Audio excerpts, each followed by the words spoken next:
Hello everyone. How are you guys all doing? Please let me know in the comments where you're tuning in from, where you're watching from, what city, what dominion, what dimension, what planetary system you are located in. We've got a lot of nice and well, I mean, what about politics is ever nice, to be honest, but we've got a lot of juicy, shall we say, and spicy and intricate topics to go through. So we'll get started in just a second. I know there's always a small delay between what I say and what you say. There we go. We've got people tuning in from Paris in France. We've got people in London. We've got people in Kashmir. We've got people in Tennessee in the south. We've got people from Oxford, people in the Netherlands, in Somalia, in Michigan, in Cork, in Ireland, in Denmark, in Chicago, Germany. Someone said Chicago in the evil empire, like there's two of them, you know. We've got Estonia, we've got Southern California, we've got Los Angeles, we've got the Milky Way, and someone is watching from the 14th dimension. I think we've covered everything, and it keeps going. So let's get down to it. I'm going to start with, I know you guys are probably thinking about Iran and you know, Israel and the US war and all that, like that being the number one topic. And I would do a hard disagree today, just today, because I think, in my opinion, Glastonbury is probably the bigger topic, and you'll see in a second why. Okay, for those of you who don't know what happened, you're in for a shocker, and for those of you who do, you're in for a shocker anyway. Okay, so I think we'll start with Glastonbury, and I'm just going to put it up on the screen. Christ, did you see that thing with Ted Cruz? You'll find out in a moment if you didn't know. Okay, I'm just going to put it up on the screen. Give me a second. And please, before I forget, remember to hit the like button. It's very important because it helps me fight the algorithm. Okay, I can't do everything myself. I do need some help from time to time. So thank you for that. Okay, where are we? We've got a whole bunch of things here. There we go. Okay, so momentarily you should be able to see this on your screen. And yeah, in case you didn't see that report I did from the Netherlands after the Hague summit, go and watch it. I was looking through it actually just earlier, and yeah, it turned out pretty well actually. And because you know, I got cut off in the middle of it, but it's fine. Anyway, you should be able to see this on your screen now. All right, so let's start with this. Christ, like, if you haven't seen this, you're not ready. Okay, I can promise you that. So this is Glastonbury Festival, which takes place every year in England, and it's one of the biggest festivals in the world. It's probably the main festival in the UK, music festival, and someone used it as an opportunity. Okay, so they're a pop band duo. They're a punk band. Okay, I was trying to say all 5 words at the same time. They're called Bobby Villain. Okay, Bob Villain, and they use this as an opportunity to stick it to the Israelis. Okay, and when you see the reaction, I mean, it's quite shocking, honestly. So originally what they wanted to do is they wanted to ban kneecap from taking part in the festival, and then they said, okay, you can take part in the festival, but you can't be broadcast live. We'll film it and then show it on iPlayer afterwards, which is basically we'll stream it online. This is the BBC, right, saying that. And so the BBC, being the geniuses that they are, they cut away from kneecap, they cut to Bob Villain, and just look at what transpired. I mean, free, free, free, free, free, free. Alright, but have you heard this one though? Death, death to the IDF, death, death to the IDF, death, death to the IDF, death, death to the IDF, death, death to the IDF. Hell yeah, from the river to the sea, Palestine must be, will be, inshallah, it will be free. Right, now because we're very democratic and we have so much freedom of speech, I need to watch my mouth now. How can I put this diplomatically?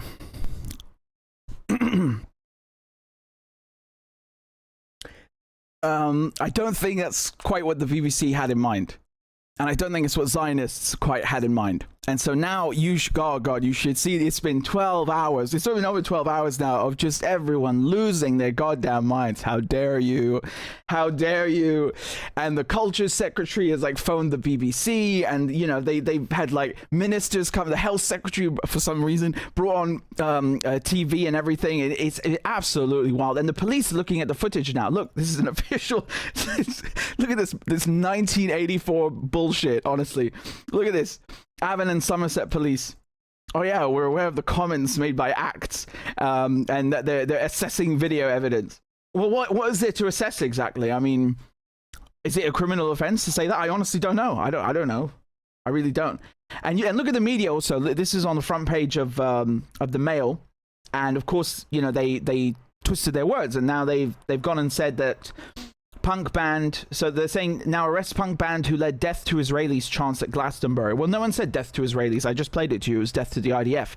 As a matter of fact, you'll recall one of those diplomats who was killed in Washington a few weeks ago, the Israeli, wasn't even Jewish and was a German who had joined the IDF, right? And the Israelis always tell you how they're so bloody diverse and they're so accepting and tolerant that actually not everyone in the IDF is even Jewish, right? Like you've got Muslims. I saw a video the other day of them showing Muslim IDF soldiers praying, you know, like to show off the diversity. So, you know, first of all, those are not the exact words they used, and they use quotation marks, and those are not the exact words. So that's libel.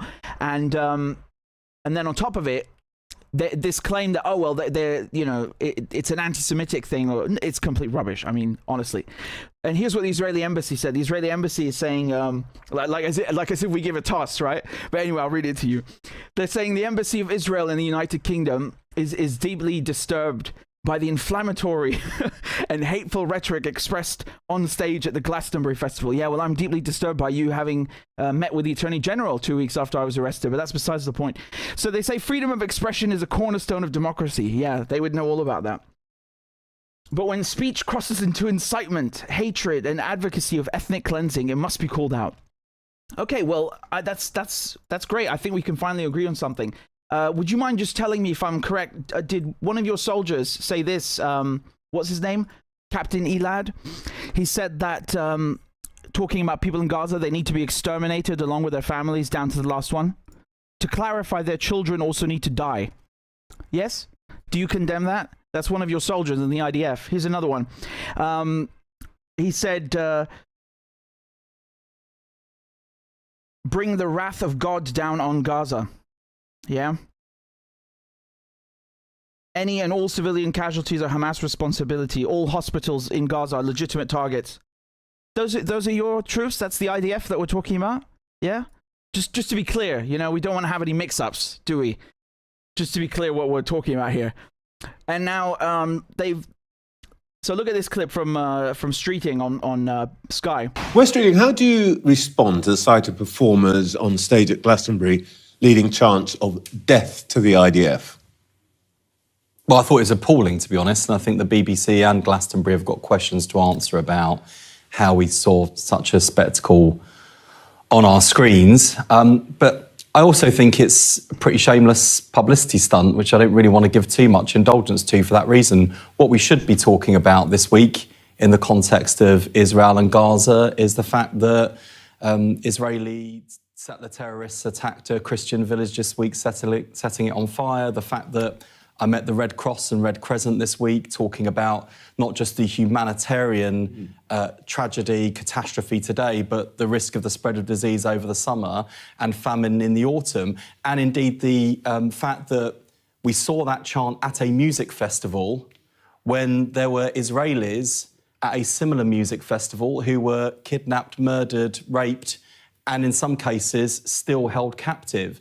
So I just say that whether it's So you're seeing a lot of people do that whole song and dance, no pun intended, where they're trying to draw a parallel between the Nova Festival, which was basically like Coachella outside of a concentration camp, being Gaza, the concentration camp, and you know, Glastonbury.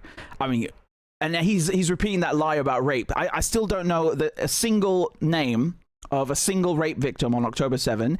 And of course, I covered that whole thing with the New York Times lying about that and cooking up a story about mass rapes. And then they even say themselves they've got no evidence. And we still don't know the name of a single baby that was beheaded. So, you know, they keep going with that horse shit, of course. And honestly, this idea that, those two things are comparable and that this is appalling and so on, you need to understand what's going on. Okay, you need to understand what's going on. People in the crowd, and I think I speak accurately for Bob Dylan when I say this, they don't give a shit or a toss about Israelis in particular as Israelis, right? He said the IDF, okay? And they're venting frustration. This is a way to vent frustration. That's what it comes across as to me, okay? Now, that shows you as well that the Israelis, despite them having won all these strategic victories in Lebanon and in Syria and in Gaza, and when I say strategic, I mean, you know, through brute force. It's not like they needed brains for this operation. They just did it with brute force, okay? But despite those strategic victories on the ground, and despite the Abraham Accords and all this stuff going their way, what they haven't won, what they have failed to succeed at, is precisely winning over public opinion. This stuff, okay? That is where Israel have failed miserably. And as a matter of fact, they haven't just failed. I mean, they're at their worst point right now. I think today, after that video of death to the IDF, that video, that being broadcast and then cheered on by people, and Jesus, you should see the comments online. I mean, you know, people saying, "Oh, this is appalling," and clutching their pearls are in a minority of a minority. Okay, are in a minority of a minority. Like, they don't even register on the radar.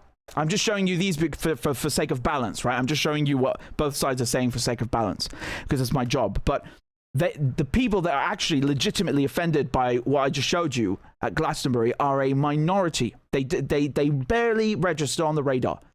So the Israelis have lost the battle or the war for public opinion. And it's quite extraordinary seeing all this money and effort and time and energy that they have consecrated towards, you know, brainwashing or you know, propagandizing and enticing people to support Israel over the course of 100 years, 80 years, 50 years, being flushed down the toilet.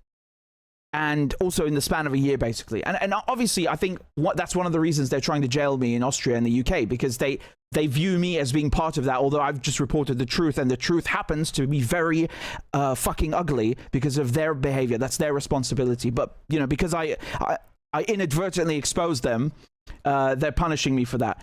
But just broadly speaking, right? Broadly speaking, they have lost that battle. They have failed. There's no more so-called mystique, right?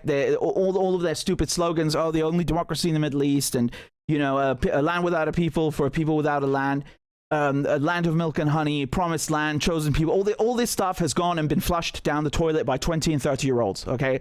Like me and like Bob Dylan and like Palestine Action and like Kneecap and like everyone else, and Asa Winstanley and you know, Declassified and Electronic Intifada and everyone who's doing their bit right now as journalists, as musicians, as activists. And I find this fucking outrageous that you're going to be offended by a chant that says death to the IDF, but you're not offended by the IDF literally inflicting and bringing and visiting death on human beings. Just today, they've killed 45 people. Yes, the IDF killed 45 people today in Gaza, just today. But we're supposed to be offended by a chant. So saying death is bad, but killing people is not bad. What kind of fucked up logic is that? Where do these people get off, honestly? Where do they get off? And remember, that's just talking about Palestine.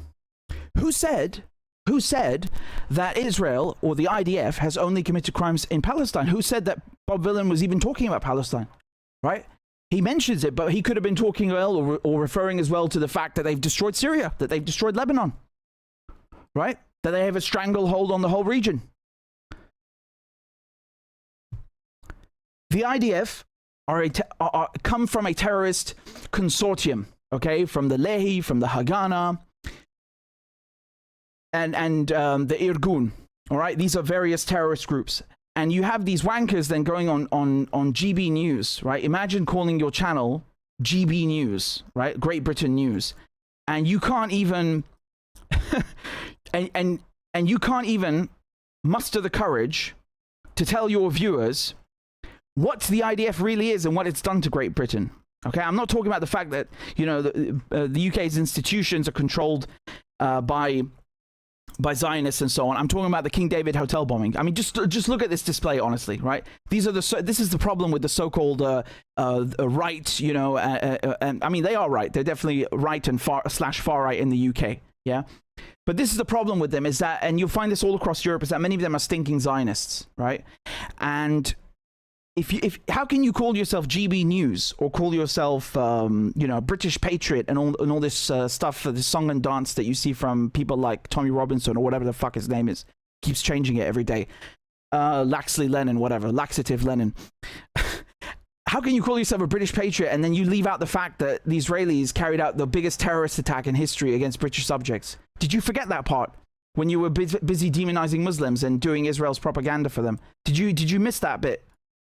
Free, free, free, free. Alright, but have you heard this one though? Death, death to the IDF. Death, death to the IDF. Death, death to the IDF. Death, death to the IDF. Death, death to the IDF.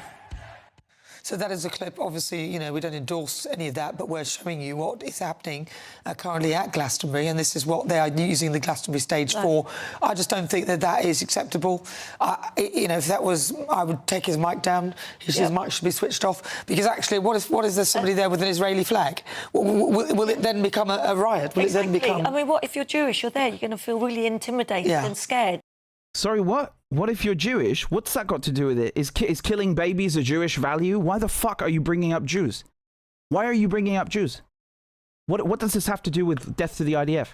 Are you saying that Jews, you know, it's a characteristic or it's a property of Jewish people to behave like terrorists? Because that would make you the anti-Semite and the Jew hater by saying that, by associating the two. So stop with the crocodile tears, all right? And pretending you're offended, because these people will gladly invite on an Israeli official who will insult them to their faces and tell them that they're a bunch of subhuman goyim and that, you know, Palestinians are human animals, and they won't be offended by that or feel that their microphone should be cut. But I'll let her finish for the sake of balance. And, you know, that is a hate fest. It's supposed to be about the music and love and enjoying and happiness. I mean, to be quite fair, and this is in no way me condoning anything,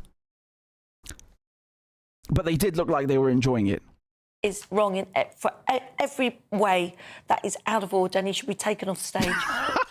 That is out of order. She sounds like fucking Dolores Umbridge, right? You guys know Harry Potter, Dolores Umbridge, you know, running around punishing all the students. Honestly, like, that's the whole British establishment right now. You know, like some frustrated parent or something. It's so pathetic. It's so pathetic. And by the way, speaking of things that are out of order, but I won't get ahead of myself. I'll let them finish. Okay?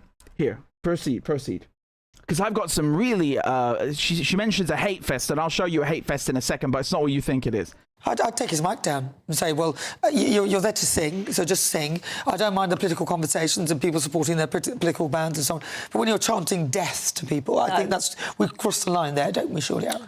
Well, I kind of like what the Americans do with free speech. I'm quite a fundamentalist on it. But you're right, obviously, this is now going to mean questions for Glastonbury and, of course, the BBC. I think they broadcast that. Well, that's right. It was shown on the BBC. Yeah, they showed that, which we're showing it because they've showed it, so that we know that. But they filmed it, and obviously it's a news story. But I'm not impressed with that at all. And I think the organisers at Glastonbury need to have a word with themselves, because I don't know who put up the pro-Palestine benches into place. I mean, come on. And as I said, a word with themselves. Yeah, I'm going to go home, like, look at myself in the mirror, have a strong word with the reflection.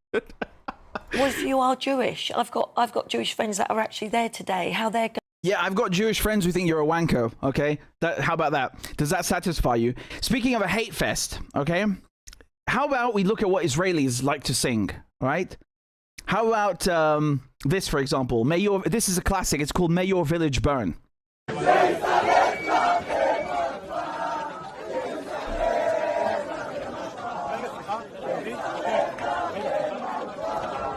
Okay, you all know that one. But here's another iteration of it.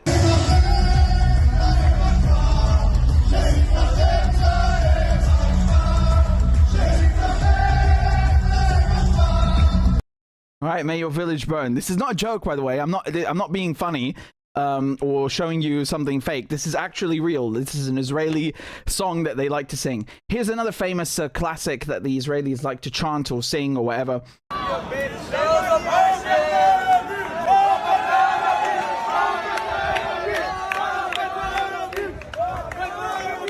Right, so they're saying death to arrows, motav li'aravim. That's basically in modern Hebrew, death to Arabs, right? It's here's more of their lovely hits.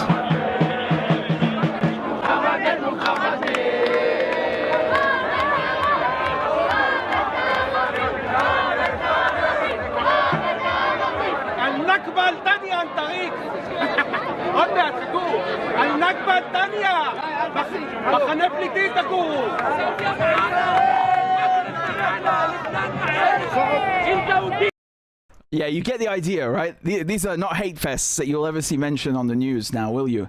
But of course, it's not the Israelis that are the problem. You know, it's okay that they killed, 40,000, 100,000, 400,000? Who the hell knows? It's not a problem that they, drop cluster bombs and white phosphorus and they, drop these 2,000-pound bombs on apartment buildings in Gaza. That's not terrorism. No, that's not terrorism. I'm a terrorist. Me, Richard Medhurst, is a terrorist. Palestine Action are terrorists. Kneecap are terrorists. Maybe Bob Villan's a terrorist. We could be hiding anywhere, in any moment, in any corner. You never know who's going to be a terrorist. Like, the fucking state of this thing, man. They just have the whole world upside down.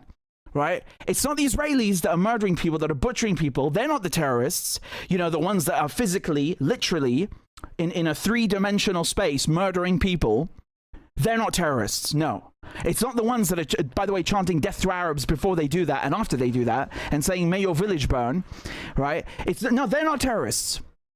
The ones that come from the Irgun and the Lehi, the Stern Gang, and the Haganah, who shot dead the first UN peace negotiator. They executed him at point blank range. They're not terrorists, They're not terrorists. No, I'm the terrorist. Bob Villan's a terrorist. Journalists are terrorists, musicians are terrorists, activists are terrorists, but never the fucking Israelis. The Israelis are altar boys, right? They're a bunch of angels and saints who would never do anything except motav li'aravim, right? Death to Arabs. They would never hurt a fly.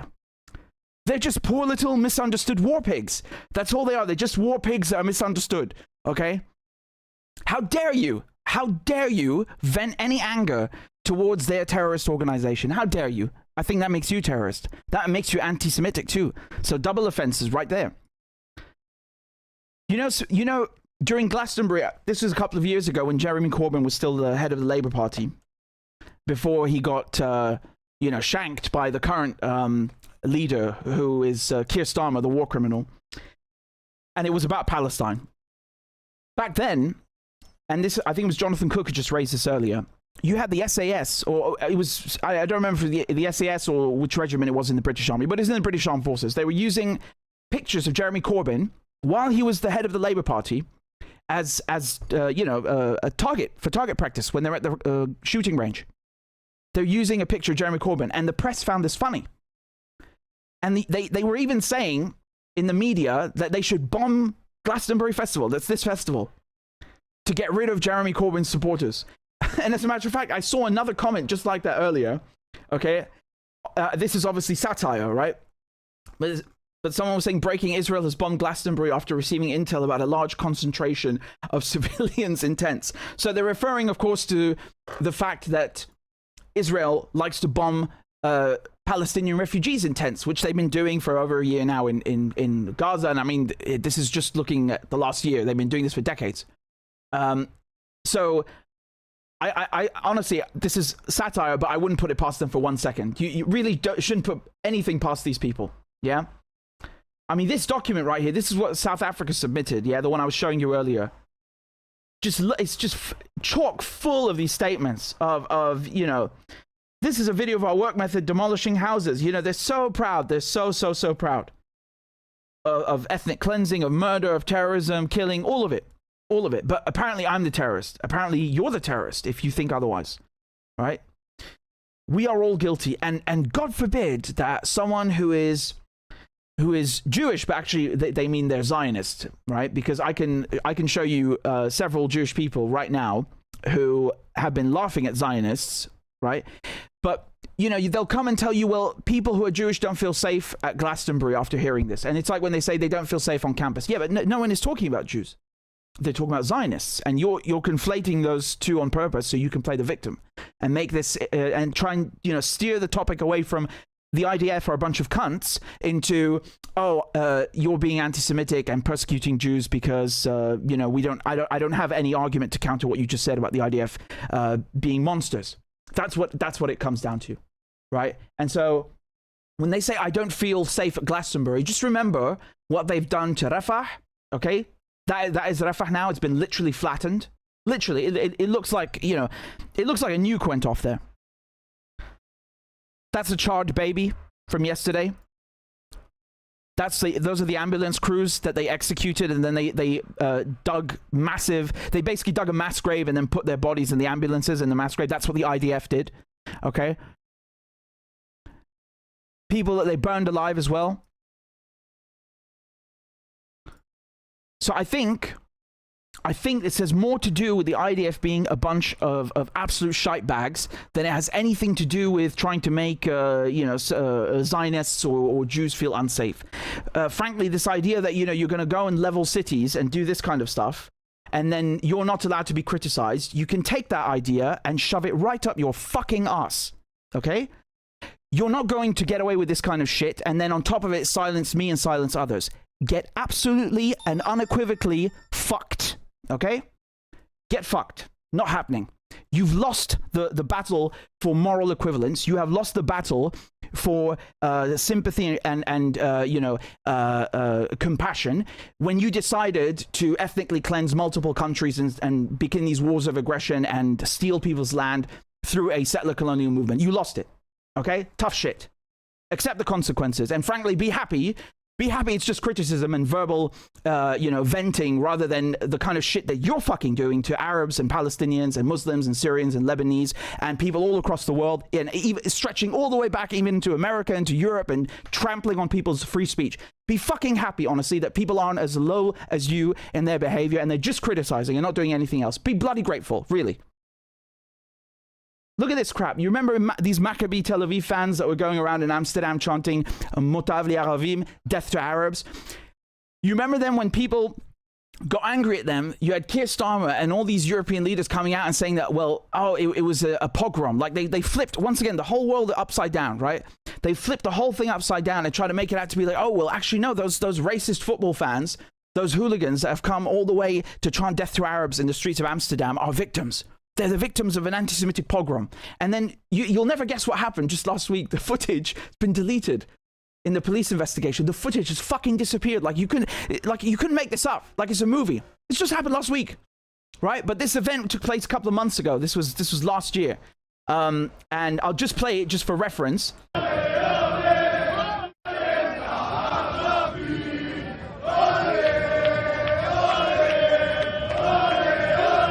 So that football club is one of the biggest clubs in quote unquote Israel. They've got some of the biggest ultras and hooligans, and they're some of the most violent. I think they in Greece they even beat up someone who just had a Palestinian flag. Two of their fans beat him up. And I did a whole investigation about FIFA and UEFA and the Israeli Olympic team and all that stuff. Just as a side note, I'll show you what Glastonbury said. So Glastonbury, the festival organizers, came out and then they put out this statement. They say Glastonbury Festival was created in 1970 as a place for people to come together and rejoice in music, the arts, and the best of human endeavor. As a festival, we stand against all forms of war and terrorism. Here it comes, right? Here it comes. The but is coming. We will always believe in and actively campaign for hope, unity, peace, and love. Blah, blah, blah, blah, blah, blah, blah. Okay? They're saying that, there will inevitably be artists and speakers appearing on our stages whose views we do not share, and a performance presence here should never be seen as a tacit endorsement of their opinions and beliefs. However, we are appalled by the statements made from the West Holt stage by Bob Dylan yesterday. Their chants very much crossed the line, and we are urgently reminding everyone involved in the production of the festival that there is no place at Glastonbury for anti-Semitism, hate speech, or incitement to violence. I think the violence is coming from the fucking IDF. Yeah, like actual literal violence, physical violence, battlefield violence, genocidal violence. Do I have to go through the whole fucking dictionary? Violence. Do you know what that word means? Literal physical violence is coming from the IDF. It's not coming from punk bands on stage. That's not really violence, honestly. Like, unless they're throwing a bottle at someone, which is different, right? But honestly, screaming into a microphone, right, is hardly violence. It's just shit you don't like to hear. It's inconvenient, maybe. It's perhaps a tough pill to swallow, but it's not fucking violence. Violence is when I drop a 2,000-pound bomb on your fucking family in your apartment. That's violence. Yeah? And anti-Semitism. What anti-Semitism? Again, why are you bringing up and making this connection that it's something against Jews? The Israelis themselves keep shoving this down your throats that the IDF isn't made up of just Jews. They're proud of that. They try to market the IDF as being a diverse group of terrorists, right? They're not like Hamas that don't allow Catholics, right? Or apparently they do now. No. The IDF are very diverse. They have Christians, right? They've got evangelical nut jobs. They've got Jews, and then they've got Muslims. This is true. This is not sarcasm. I saw a video just the other day of that they'd published of a Muslim IDF soldier praying. He had a prayer mat and he was doing his thing. And they do that on purpose because they want to give you this idea that Israel is diverse and welcoming and they have coexistence and tolerance and all these things. It's a bunch of bollocks, of course, right? They're using these people as tokens. I mean, if that's really your metric, I mean, the fucking SS literally had they had a British regiment, for example, and they had a Muslim regiment as well. What does that mean? The SS is fucking diverse now? No, obviously not. Like that. What kind of metric is that? That doesn't prove anything. But anyway, it's just to go back to the point here is that when you're saying death to the IDF, no one said death to Israelis and no one said death to Jews. They just said to the IDF, which is the occupation force, the military force that's illegally occupying Syria, Lebanon, and Palestine. And multiple parts of Palestine, Jerusalem, West Bank, Gaza. So, you can say, okay, I disagree with that or I don't like that, and that's your opinion. But to then, disingenuously claim that this is something against Jews, this is just fucking made up. You're literally hallucinating by yourself and then trying to put words in other people's mouths. And we're not having that shit. We're not having that, are we? Here, you can see Glenn Greenwald posted this earlier.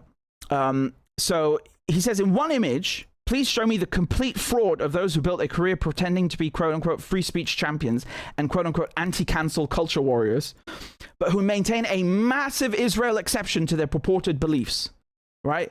So you can see here with this Sophie Corcoran, right, saying, do I believe in free speech? Yes. Do I believe in cancel culture? No. And then, and then I say we ban Glastonbury. You see the contrast? How hypocritical these people are, what bullshitters they are. You find these people, especially on the right, whether that's in America, whether that's in Britain, and again, in America, pretty much everyone is on the right, but I think my point is well taken. You have these people on the right who claim to be pro-free speech and, they're such victims of state censorship and, because no one will let them just, curse at immigrants and say nasty things about Muslims and refugees and brown people. They're so oppressed. But then, if you criticize Israel, and again, purely we're talking about Zionism as a political movement, they'll be the first ones on the front lines to come and besides the Israelis, right, to come and say, hey, how dare you, right? It's incredible how you have so many people who've built careers, if we can call those careers, basically who've been grifting, right?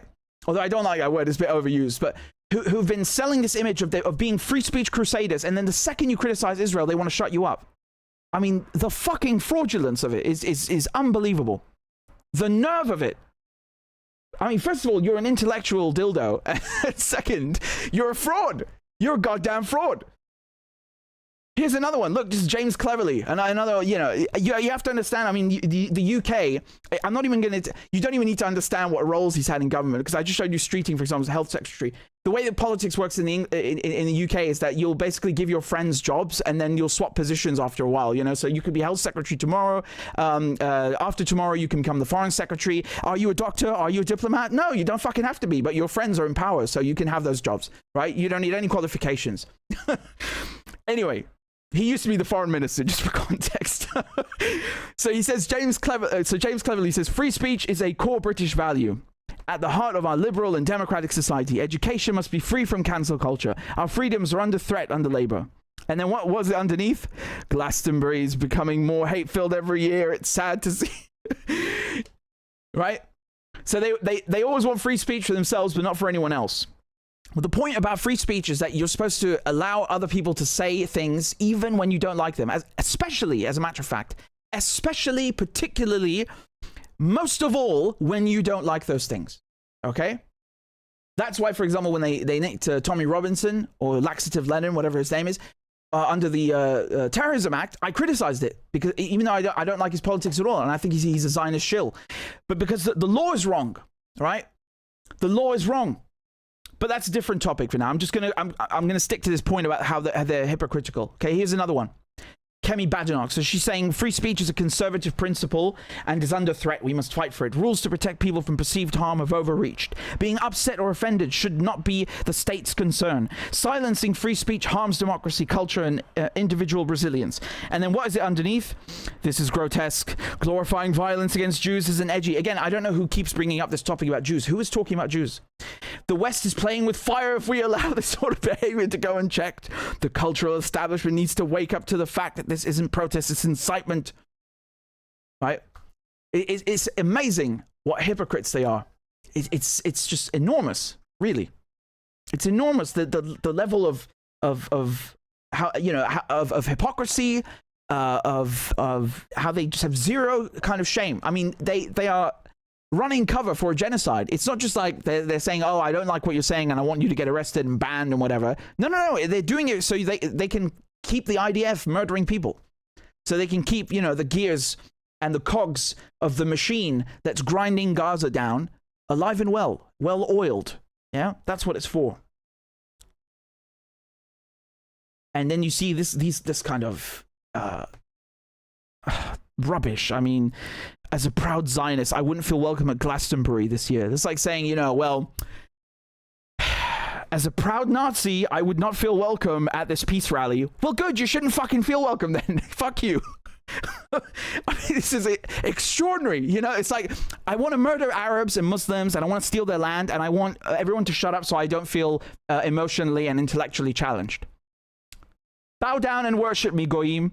The fucking nerve of these people. The fucking nerve of these people. The fucking nerve of these people. I swear to God. They have such a God complex. They are so fucking high on their chosen people crack cocaine about how everything goes for them. There are special rules and exceptions for them, including murder and rape and genocide and pillaging. That they think that they can do that, and then we have to shut the fuck up as well. You have another thing coming. You're in for a rude awakening because you may have won in Syria and Lebanon and Gaza and West Bank and Jerusalem and even in Iran. But you haven't won when it comes to public opinion. You haven't won. You're at Israel right now, Zionism is at its worst and lowest point ever in terms of public opinion in the US, in the UK, all across the West, all across the planet. People hate their fucking guts. Not because they're Jewish. No one gives a shit about your religion. Stop making it about that. It's your fucking murdering of children and bombing hospitals and stealing land that pisses people off, okay? It's not about your religion. Your religion doesn't ask you to do that. You're actually sullying Judaism by pretending that that's what's required of you and that, you know, people hate it. It is irrelevant, completely irrelevant. It's your behavior that's the problem, not your religion, okay? People don't like thieves and they don't like murderers. It's really that simple. People do not like thieves and they do not like murderers. It's that simple. And you have another prime example of the cognitive dissonance at play here from this absolute genius who I saw a couple of weeks ago was saying something like was basically didn't even know what Aramaic was, the language Aramaic, and that they were under the impression that everyone spoke Hebrew in the Middle East until the 7th century, and then it was suddenly taken over by Arabic. Just the level of ignorance. It's like, please just keep the word Middle East and just leave politics. Just go away, really. So this is the same genius that we're dealing with, yeah? Your view of the IDF changes when you visit Israel and you visit their bases. Well, which base is that? The rape dungeon in State Iman, or one of the child prisons in Jerusalem and the West Bank? Which base exactly? Just asking, right? Also, what she's talking about is those propaganda tours that they do for people like Laxative Lenin and other meatheads that have no fucking political literacy whatsoever, that are complete, utter, and airheads, that have no business opining about foreign policy or international politics in the first place, and should really stick to their own fucking lane, okay? They go on to say, when you cheer death, death to the IDF, you're really just calling for the slaughter of the only Jewish nation's 20-something children. What? Literally just very sweet kids serving their country. Really? So basically, here's the first point. They're suddenly admitting that everyone has to do military service, which is something I've always outlined and underscored and highlighted for you guys, because they claim that Palestinians, they're using human shields and everyone could be a terrorist. They got the wrong shade of brown over there. That beard is just a few centimeters too long, could be a Hamasi, right? Everyone's a fucking terrorist. But they don't tell you that actually every man and woman, every Israeli man and woman has compulsory military service. They're trained killers, right? And they stay as reservists until they're 40 years old, which they don't tell you. But that's besides the point. This thing about, they're sweet little children, I don't give a shit what their fucking age is. If you have a child soldier who's raping people and shooting people in the head, they're still criminals. The age of the criminal is not really, we're not talking about unfairly trying children as adults here. We're talking about war criminals, about people committing and carrying out a genocide. So the fact that, they're being indoctrinated into the IDF at 18, and of course they start years and years before that with all the racism and the settler colonial education or brainwashing, is an indictment of Israel, if anything. It's an indictment of Israel, okay? And this idea, they're just sweet little children. Man, fuck those. What about the real children, the actual toddlers, like that charred baby I just showed you? What about them? Where's your concern for them? They're not combatants. They're not in military uniforms. They can't even fucking speak. They're not even at speaking age. And they've been blown up and blown to bits and charred and burnt alive. I mean, Jesus Christ. Like, again, this cognitive dissonance of like, yeah, fuck those Arab children. What about these 20-year-olds? Those poor little sweet kids. It sound like those parents who, like, instead of saying, oh yeah, my child is 2 years old, they say like, oh yeah, they're 24-month, my 24-month-old baby. It's completely delusional, completely and utterly off their rockers, right? Honestly, look at the drama from the news. Look at the drama. We start with breaking news tonight. We start with breaking, like fucking Tel Aviv has just been nuked by China or something. No, it's just about the festival. That's it. It's nothing that serious. We start with breaking news tonight. Police are investigating comments made by performers Bob Vylan and Kneecap at Glastonbury. The rap punk duo Bob Vylan led crowds at the festival's west... Okay, you get the idea, right? This is the kind of Dolores Umbridge outrage that I was talking about earlier with how they've just lost the goddamn plot, They have lost it, they have lost it, they have lost it. They have lost it. They're more outraged about a bunch of people yelling, fuck Keir Starmer, and saying death to the IDF than they are about children being blown up. And I think that is an indictment of the establishment, not that we didn't have enough already to indict them on, but honestly, this is part of the conditioning. This is not an accident. It's not because... This is not by chance. They do this on purpose. They have to draw and feign outrage over things like this, and then stay quiet over actual death and actual killing and actual genocide and murder, so that they can get away with murder. Do you understand? And so that's how they condition populations. They condition the public and people into accepting this kind of stuff, right? Because then you won't really be faced by the dirty work, as the German chancellor likes to call it, right? Of the empire. So in the off chance that maybe you do see a bunch of burned children in Palestine, well, you're not really going to care, because that's not offensive, because the television woman, the man on the telly didn't say it. it was offensive or something. And besides, they didn't confirm the story. And, you know, it's the Hamas-run health ministry. And there's all these factors going on about, well, the story might not be real. And no one talked about it. And besides, you know, those people that do support Palestine, even if bad things are happening in Palestine, they go and say, death to the IDF. That's really criminal. I should be outraged about that. That's fucking manipulative. That they're manipulating your emotions and your intellect and your thoughts and your mind to become a fucking shell of a human, a piece of shit in the empire, another cog in the machine. That's what they want to do with all of us. That's their objective. They need mindless, brainless zombies that just go to work, you know, pay their taxes, give them money, say okay to the wars, and shut the fuck up. That's what they want. That's what they want. That's why they feign outrage over someone talking into a microphone, whether that's me, whether that's Bob Villan, whether that's, you know, Kneecap, who cares? Doesn't matter, right? Whether it's Jeremy Corbyn.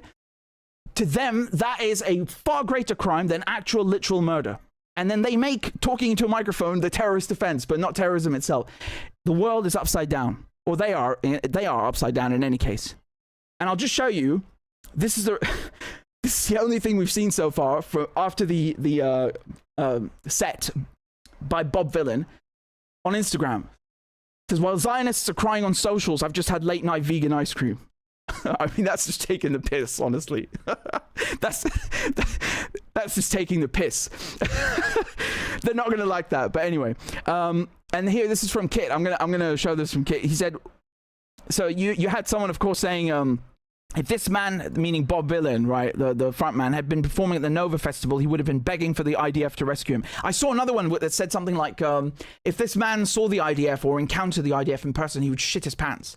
And then I saw someone else respond, why? Is it because the IDF have a habit of killing civilians? Yeah, that's exactly what they're implying. And that's exactly why. But what Kit was saying here is that Bob Villan would have been murdered by the IDF on the basis of his skin color alone. Correct. And Israelis who attended the festival waving a white flag and pleading the IDF to help them in Hebrew got shot in cold blood. Yeah. Remember, they used the Hannibal directive that day, but again, we don't want to go too much into detail. And I'll just top all of this off with a nice fuck Keir Starmer chant by Kneecap. The Prime Minister of your country, not mine, saying he didn't want us to play. So fuck Keir Starmer. Yeah!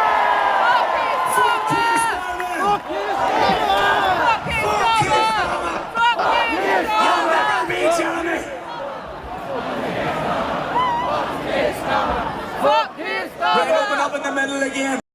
I'm so going to jail. Fuck. No, but honestly, like these, it's extraordinary how fascist Labour are, right? You should keep in mind that they came into power, in June, July last year? Just about a year ago, yeah? We had the general election, and I can't believe I'm saying this, but even the Tories, as shit as they are, and as much as they armed the Israelis and gave them cover, diplomatic, you know, media, all of it, right? And the weapons and intelligence, as shit as they were, they didn't go as apeshit and crazy with the censorship against journalists and activists and musicians as Labour are doing.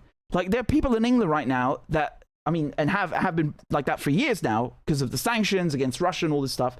But there are people right now that are really struggling, okay? And this is all across Europe, but people are struggling with their bills. They can't pay their bills. And they go and refer to this as a cost of living crisis. No, it's a fucking capitalism crisis, yeah?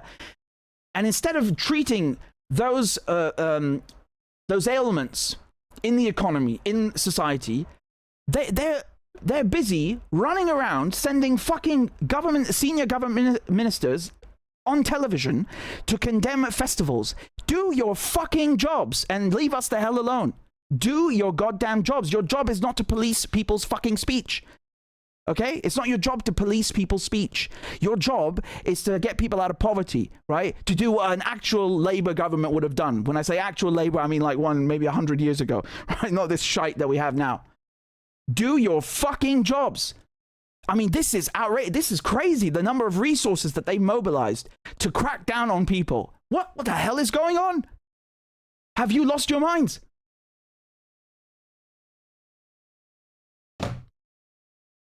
That's it. That's all we've got to say for this segment. Wild, right? Absolutely wild. Absolutely wild. I mean, just the cheek, the nerve of it, honestly. All right, so let's go to the next topic. And before I do, I'm just gonna. Man, I've got that song by Bob Dylan. I didn't play it to you, but there's I think it was "Heard You Want Your Country Back." I think that's the name of it. I had no clue who Bob Dylan was until today. Honestly, no idea. Right? So you see actually how they're so dumb. The government, they've inadvertently like just catapulted them to fame, and I mean, just I don't even know what to say, honestly. This is why censorship doesn't work, and it's stupid. Not to mention it's undemocratic, obviously, right?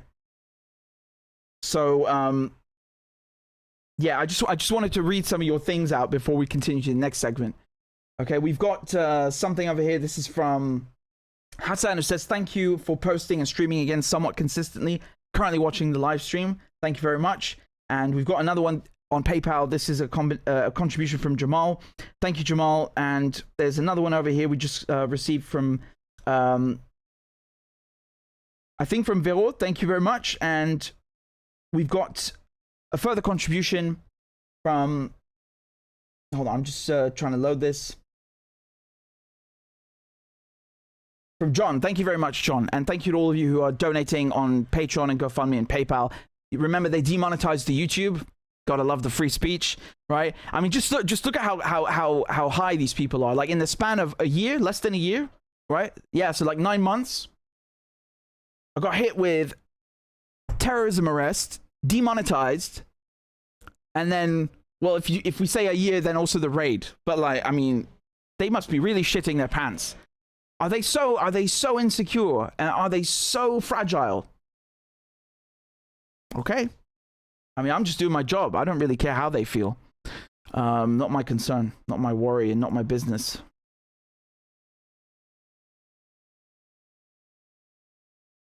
So this is the latest out of Syria. Okay. Is it more lovely news? No, not really. Hardly. Okay. So I'll just start by saying one thing. Actually, never mind. I don't want to talk about that. The church bombing again. But right now in Syria, we're going to see Israel normalize ties with the Jolani regime. Okay. Obviously, everyone who warned about this or forewarned about this was called an Assadist and a conspiracy theorist and a crackhead and whatever. Lo and behold, here we go. And by the way, the same thing with that pipeline with Qatar and Turkey. And then 3 days after Assad is gone, the Turkish energy minister confirms that, yeah, we might build a pipeline, right? So now they're openly saying this in the White House, in Yedioth Ahronot, which is this Israeli outlet, Ynet. So basically, Syrian sources confirm we're in talks with Israel. And speaking of which, these are not the first talks in general. These talks are specifically about normalization, but they've been traveling back and forth. Syrian officials, or so-called officials. I mean, remember, no one elected these people. They self-declared themselves the government. But don't worry, Assad was a dictator. They're totally democratic. These people have been traveling back and forth to the Israelis, talking to them in the Gulf, the Arab kingdoms in the Gulf, in so-called quote-unquote Israel itself.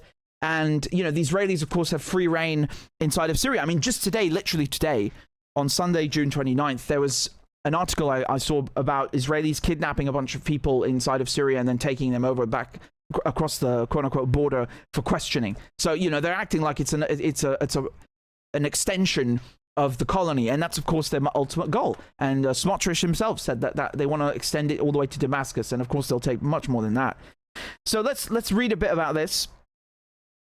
So discussions about a potential Israel-Syria agreement continued in Arab media Saturday.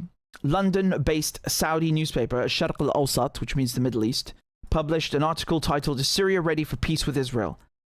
No, but who's asking Syria, after all?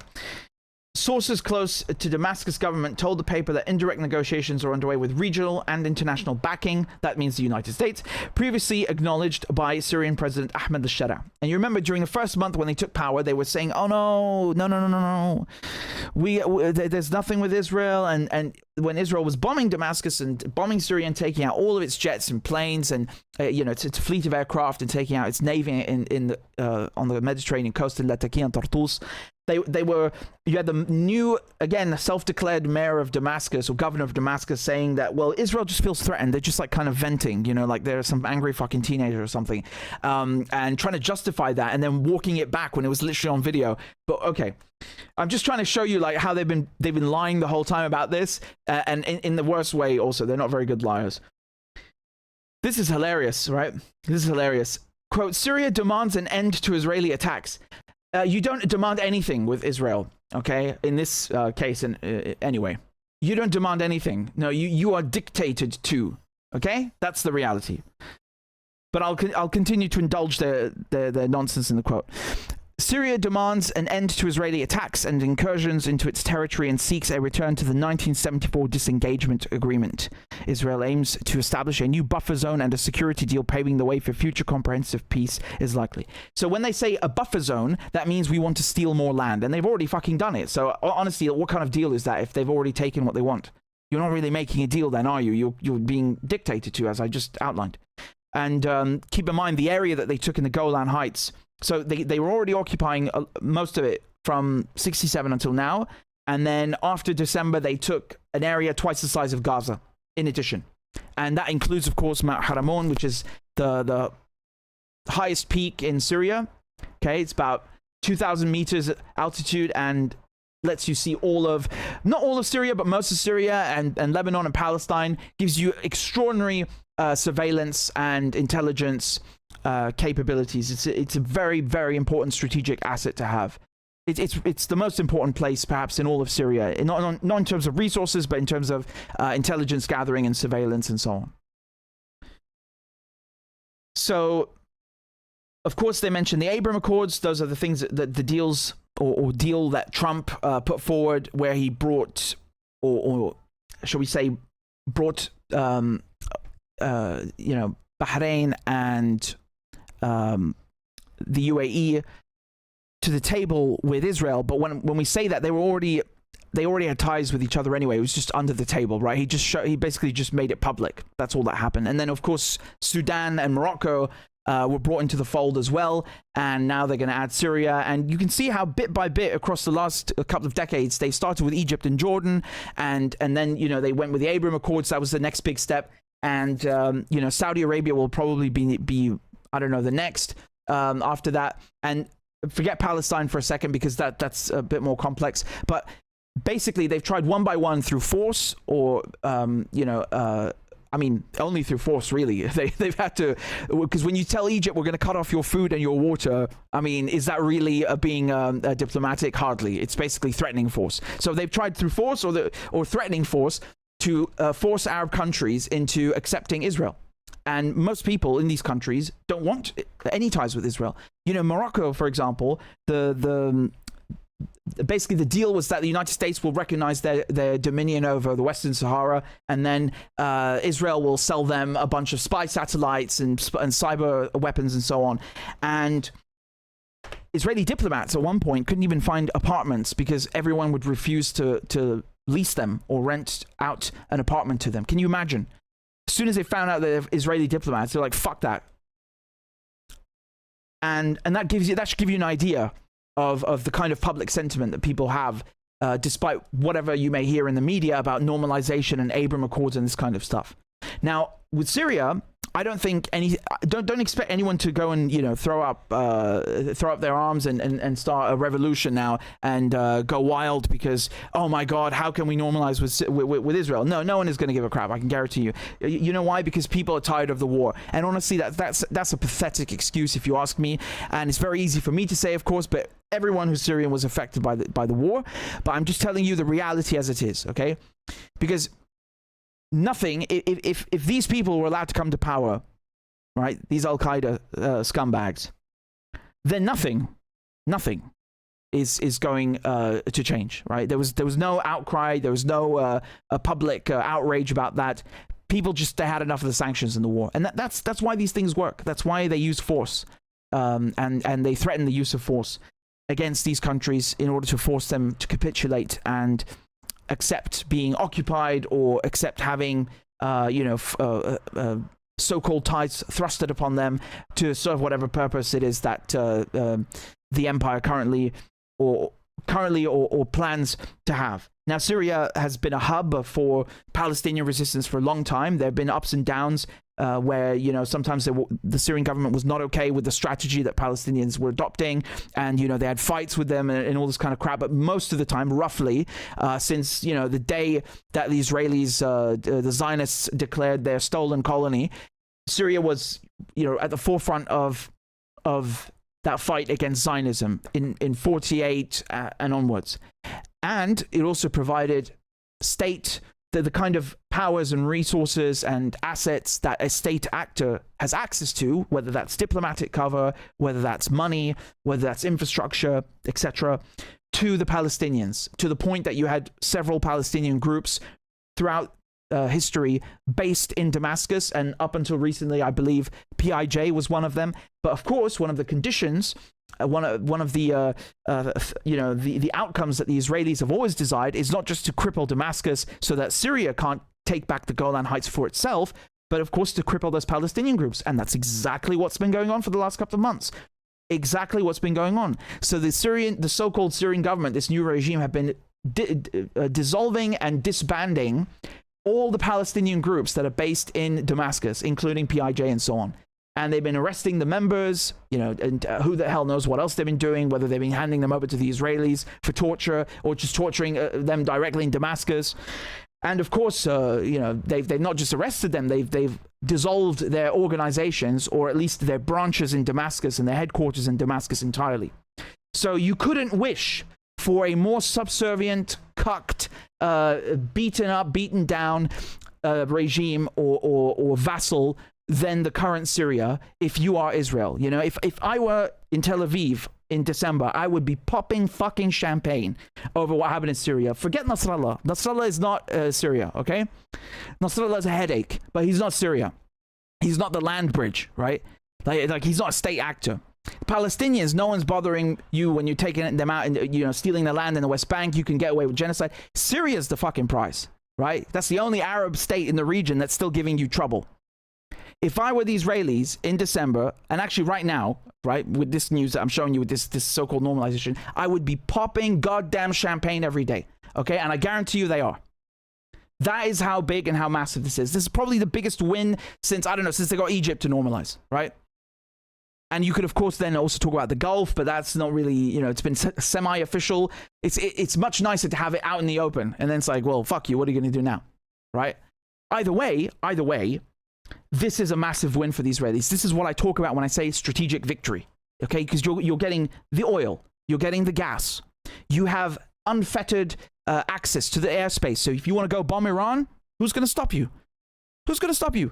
Literally, look what happened in the last 2 weeks. That airspace is yours, just like Jordan's airspace is yours, just like Lebanon's airspace is yours. You want to go and steal you want to go and steal gas from the Mediterranean Sea? Now, also, who's going to stop you? You want to go and build a new surveillance base or expand your surveillance operation on Mount Haramon? Who's going to stop you? Go right ahead. You want to steal more land from Syria? Go right ahead. You want to go all the way to Damascus? Probably fucking do it now. You could probably do it. Who would stop you? Literally, who would stop you? I'm not trying to give them any ideas, right? But again, I'm really trying to just be balanced, just be objective, just talk from a political and a strategic viewpoint. Who the hell would stop you? You've got all the resources you want. You've got all these avenues and actions that you can take right at your fingertips. No one to stop you. And now you've also cut off weapons to Hezbollah, and you've also you've put a massive dent into Iran's regional capabilities. You know, not this malign bullshit that like say, let's talk, you know, speak objectively and clearly. You've put a massive dent into their posture, their regional posture. You've put a massive dent into their foreign relations, and you've given them one less ally, one less neighbor in the vicinity. That's a huge blow, a very painful blow for the Iranians, right? Not to mention Syria, of course, but you know, if Iran is your number one target, which it is, you've caused a massive dent right now for them. And of course, you know, you've also helped the Americans. The Americans don't want this Belt and Road initiative with the new Silk Road. So now you fucked China from getting access to the Mediterranean Sea. Yeah, you got railway. You can ship goods from China all the way to Iraq. Good for you. And how you get them to the Mediterranean Sea? Through Gaza? Through Beirut? With what port? They don't have any infrastructure. It's gone. Oh, through Syria? Yeah, Syria's also gone. Guess your only solution now is Tel Aviv. So you better come through our stuff now and pay us, right? If you come at all. So it's a win-win for the Americans and Israelis. Do you see like what a gold mine of possibilities and victories taking Syria presents, just from a geographical point of view, an economic point of view, an intelligence point of view. Every fucking domain you can think of, it's a massive, massive win. And not to mention their whole Greater Israel project, where they want to steal that land for their whole nutjob colony. You know, with Smotrich, he was saying, what, just 6 months ago, right? No, a bit more than that. It was about a month or two before they took Syria. He was saying on camera that their goal is to extend Jerusalem. When he says Jerusalem, I mean he's basically saying the Zionist project in this case, right? He doesn't mean the actual city. He means to extend Israel all the way to Damascus, and he explicitly says that, right? And even the interviewer was like, really? That's how. But I mean, it's not like we didn't know this stuff. You have Israeli soldiers walking around Gaza with Greater Israel patches on their, and insignia on their uniforms. So it's nothing. Honestly, they mentioned UNDOF here, right? I honestly wonder what function that is going to serve. They're probably going to disband and dissolve that mission, that UN peacekeeping and observer mission, because if Syria, or former Syria as we should call it, makes so-called peace, meaning a forced settlement with Israel, then what are they fighting about? That's probably going to be dissolved. Okay. So now he's the man. He's the man, El-Shara, Mr. Al-Qaeda, the head chopper in chief. All right, he's the man.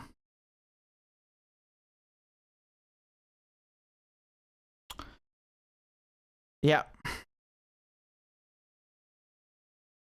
Okay. That's what's going on. That's what's going on. Syria's a lost cause. Lost cause. A lost cause. Let's talk about Iran, shall we?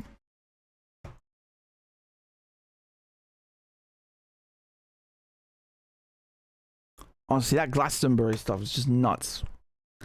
All of it, from the reactions to, I mean, just what a headache, honestly.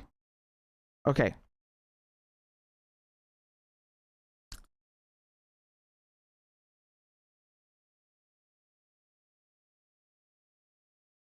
You guys should be able to see that right now. Okay. Let's discuss the outcome of the war between Iran and the US and Israel. So, in brief, all the United States and Israel managed to do to Iran is delay their nuclear program by a few months at most. And on the flip side, what the Iranians did is they gave the Israelis quite a shock, or a rude awakening, or a wake-up call, or a military display that they've never experienced ever. I mean, if you look at all of the previous wars that the Israelis have fought, whether we're talking about 48 or about 67 or 73 or 56, whatever it is, right? Nothing compares to what happened with Iran. You know, having Tel Aviv and Haifa hit in the first place, but also on that kind of scale and with those kinds of weapons, never happened. And having the United States also have to come and back them up. And I think they depleted around 20% of their THAAD stockpiles, which frankly, I mean, when I heard that, honestly, those people should be fired for incompetence. I mean, you putting all of those missiles, that kind of military expenditure is just madness in that short of a time period. So you can imagine if that had gone on for a month, I mean, the Israelis and Americans simply wouldn't be able to cope, and they could hardly cope as it is. And Iran weren't even using their best missiles. But basically, what happened in the first couple of days is the Americans were saying, well, yeah, we completely destroyed Fordow, which is one of the Iranian nuclear sites, because they hit Natanz, Fordow, and Isfahan. And, oh yeah, the program is dead. And you had some people joking that, well, great, so next time we ever hear about Iranian nukes, we'll know that you're full of it, because you just said that you destroyed their nuclear program. And I told you, while those strikes were taking place, right, or just after they'd taken place, that the Fordow facility is about 80 meters underground. It's beneath a mountain. And my prediction because I've been covering the Iran nuclear deal for 4 or 5 years now on the ground, is that you would cause minimal damage, and I turned out to be right. So in the worst case scenario, they've maybe destroyed the entrances, and now it's going to be a question of trying to get basically resume or regain access into those facilities. That's one scenario. But the other scenario, and I think this is perhaps more likely and makes more sense broadly, is that the Iranians don't keep all of their eggs in one basket, right? These are just the facilities that we know about. There are facilities, for example, that the IAEA discovered like 10 years ago that were not hidden, but not disclosed either, right? So it's not that the Iranians were keeping it from them per se, but basically it's a big country. You catch my drift. So Grossi right now, the head of the Director General of the International Atomic Energy Agency in Vienna, he's complaining and saying that, well, the Iranians have 400.8 kilograms of highly enriched uranium. When he says highly, he's referring to 60%, not more, that have disappeared or whatever. I mean, he acts like, the Iranians just like pulled them out he pulled the rug out from underneath them and just like ran off with a bunch of crate loads of uranium or something. No, I think what happened is that they put them in strategic, basically in safe places around the country. And that is why I'm saying that their nuclear program has barely been delayed. And as a matter of fact, that's his assessment too. Okay, so for the first couple of days, the Americans were saying, "Oh yeah, it's destroyed. We won. Blah blah blah. We're so tough. We're so good. Blah blah blah." And now they're conceding. We're having these leaks coming out. Again, you're free to believe that what you will, but you have these leaks coming out. CNN reported this, that according to Defense Intelligence assessment, that the Iranians actually, their nuclear capabilities have not been reduced. Now, you could argue that, well, that's just the Israelis and the Americans, making up more reasons to go after Iran because they didn't succeed in regime change. And sure, that's definitely a valid hypothesis. Nothing far-fetched about that whatsoever. But I'm telling you, because I know this topic backwards, the Iranians, despite all the hits they've taken, from computer viruses to bombings to sabotaging the power supply, and all of these facilities and scientists and commanders that have been taken out, it never, ever worked at actually crippling their nuclear program. It just never work. As a matter of fact, it helped accelerate the nuclear program. Okay, so every time they would kill a senior scientist like Fakhrizadeh, or when they bombed Natanz in April 2021, the response was, okay, well, screw you. We're going to go to 20%. We're going to go to 60%, respectively. So it never worked. And Iran is a big country, and this is not a country that has like 5 scientists or something, or whatever kind of image they like to project to you, that, oh, the Israelis are so fucking smart, like they have galaxy-sized brains, and the Mossad is hiding under your bed. Watch out, don't breathe, or else you're an anti-Semite. Meanwhile, the Iranians, they're so backwards. No, it's actually quite the contrary from the image they tried to paint about the Iranians. The Iranians have, first of all, a bloody nuclear program. I think that speaks for itself. They are booming in nanotechnology. They've got their own space program. They have got thousands of not just scientists, but IT experts and engineers that are young, that are freshly out of college, that have really great capabilities. I mean, you remember they were hacking, for example, the Mossad. They were carrying out all these massive hacks that the Israelis were complaining about during the last couple of years. So if they really had they didn't have a pool of brains to choose from in all of these fields, how on earth would they constitute any sort of quote unquote threat, right? If they were really not that capable, why do we keep talking about them then? Obviously, they're very capable. That's the whole point, isn't it? So, just to go back to the notion that their program has been destroyed, I find that very hard to believe, extraordinarily hard to believe, because the evidence is not there for it. And given the past instances of attacks that the Israelis and Americans have carried out, they've failed in every respect. They not only failed to destroy their capabilities, they helped accelerate. So I wouldn't be surprised right now if what Grossi says is true. And I'll read you his statement. So he said that. So he said Iran could again enrich uranium in a matter of months, okay? And I know people are going nuts seeing that and saying, he's just running propaganda. No. I agree with this assessment.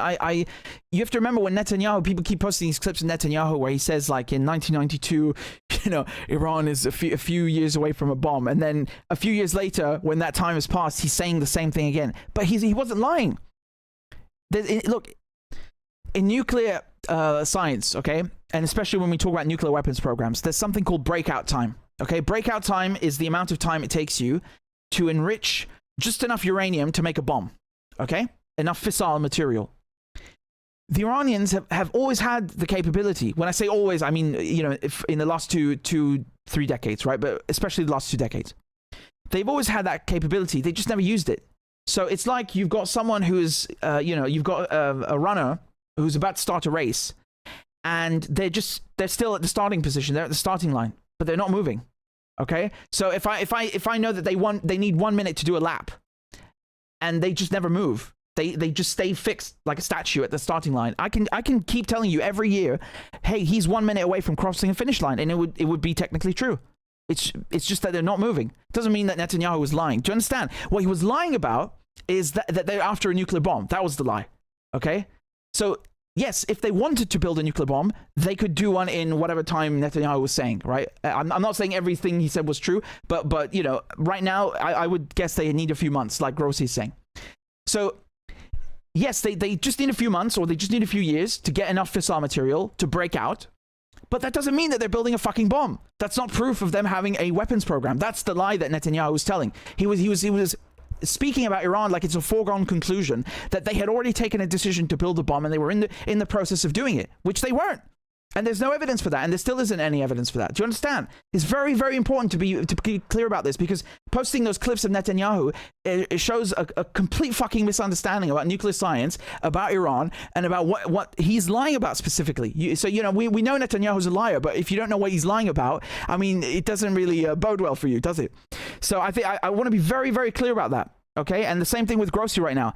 When Grossi's saying, yeah, they're a few months away, or you know, they're a few months away from being able to enrich again. So he's not necessarily saying they're going to build a bomb. He's saying that just resume enrichment. He's right. I also believe this. I think that Iran has enough technology, technical capital. They've got the brains and the industry to rebuild their best centrifuges. So those are the IR-6 and IR-8s, and get back to work. Yeah, they can do that. Iran has not been crippled. The government has not been removed or ousted. They've still got, you know, the country's intact. So yeah, they can go back to work. And that's assuming the worst case, where they can't get back into their facilities because, you know, the entrances have been caved in and so on by those bunker buster bombs. And so, do you understand the nuance here with what I'm saying and what's being alleged and what's being said? I know it's a bit tricky, right? It's not like with Iraq, where there was fucking nothing. There was no civilian nuclear program. There was literally nothing, right? But we have to be nuanced here. It's not, again, I think you all know I'm the last one to give Netanyahu any credit, but I do like to be very factual with this, and you have to know how to catch them with the lies. It's the lies, not that they're X months away or whatever from a bomb. It's that they're not fucking planning to build a bomb. That's the lie. It's the easiest conclusion, right? And the most obvious one is that they are not building a bomb, simply, period. So we don't even need to talk about the breakout time, because it's bloody irrelevant. Right? It's irrelevant. It's completely irrelevant, because they're not building one, period. So just to show you here, the Iranians, what they've decided, they've gone ahead now and they passed this in the Mejlis, which is the parliament. They passed a bill suspending cooperation with the IAEA, with the International Atomic Energy Agency. Now, just to be clear, when I say suspend, I do not mean end, okay? So they have not pulled out of the Nuclear Non-Proliferation Treaty. And remember that they also signed the Comprehensive Safeguards Agreement and the Additional Protocol and the Joint Comprehensive Plan of Action. So, you know, there was partial withdrawal from the JCPOA. That's the thing the US left, the nuclear deal from 2015. The CSA, a Comprehensive Safeguards Agreement, and the Additional Protocol, these allow the IAEA to go in and monitor, you know, with a lot more, in a lot more detail than they normally would with just with the NPT, which is kind of the base agreement that a country would sign with the agency. So the NPT is just about not spreading, you know, nuclear weapons. It's saying I commit, as a country, we commit to just harnessing nuclear energy for civilian purposes, nothing more. But the CSA and the AP permit the IAEA to then conduct additional verification for additional transparency. And of course, that's helpful if you then want to go and say convince someone like the United States, who's being a dickhead, that you're not pursuing a nuclear bomb. So you can show them the receipts and then say, hey, go ahead and lift the sanctions. There's no bomb. Okay, do you understand? So that's kind of like the straightforward version. It's well explained, isn't it? But anyway, look, what now the Mejlis decided is to suspend cooperation. Now, they did pass this bill before. They passed a similar one before after Fakhrizadeh, who was considered the chief or you know, the most senior scientist in the nuclear program, when he was assassinated just outside of Tehran in his car by the Israelis. And the difference is that when that was passed, the Mejlis, the parliament okayed it, but then it wasn't ratified, because in Iran, the way it works is that the bill then has to go to the Guardian Council. It's a bit like, you know, in the US, where, just to draw kind of broad analogies, where something gets passed in the House, then it goes to the Senate, okay? It's sort of the same thing, yeah? And then, because this is a nuclear file, because it's the nuclear issue, it's a bit more sensitive. So it also falls under the purview of the Supreme Leader, or Khamenei, and also the hold on, I'm just trying to pull up the vote. I need to give you the exact number. I think it's 222 or 221. Yeah. So it was passed overwhelmingly by 221 yes votes, or votes in favor, 0 against, and I think there's 1 abstention. Okay, that's the one they just passed, yeah? So that's passed by the Mejlis, by the parliament. Then it goes to the Guardian Council, which ratified it. This time they ratified it. That happened on the 26th of June.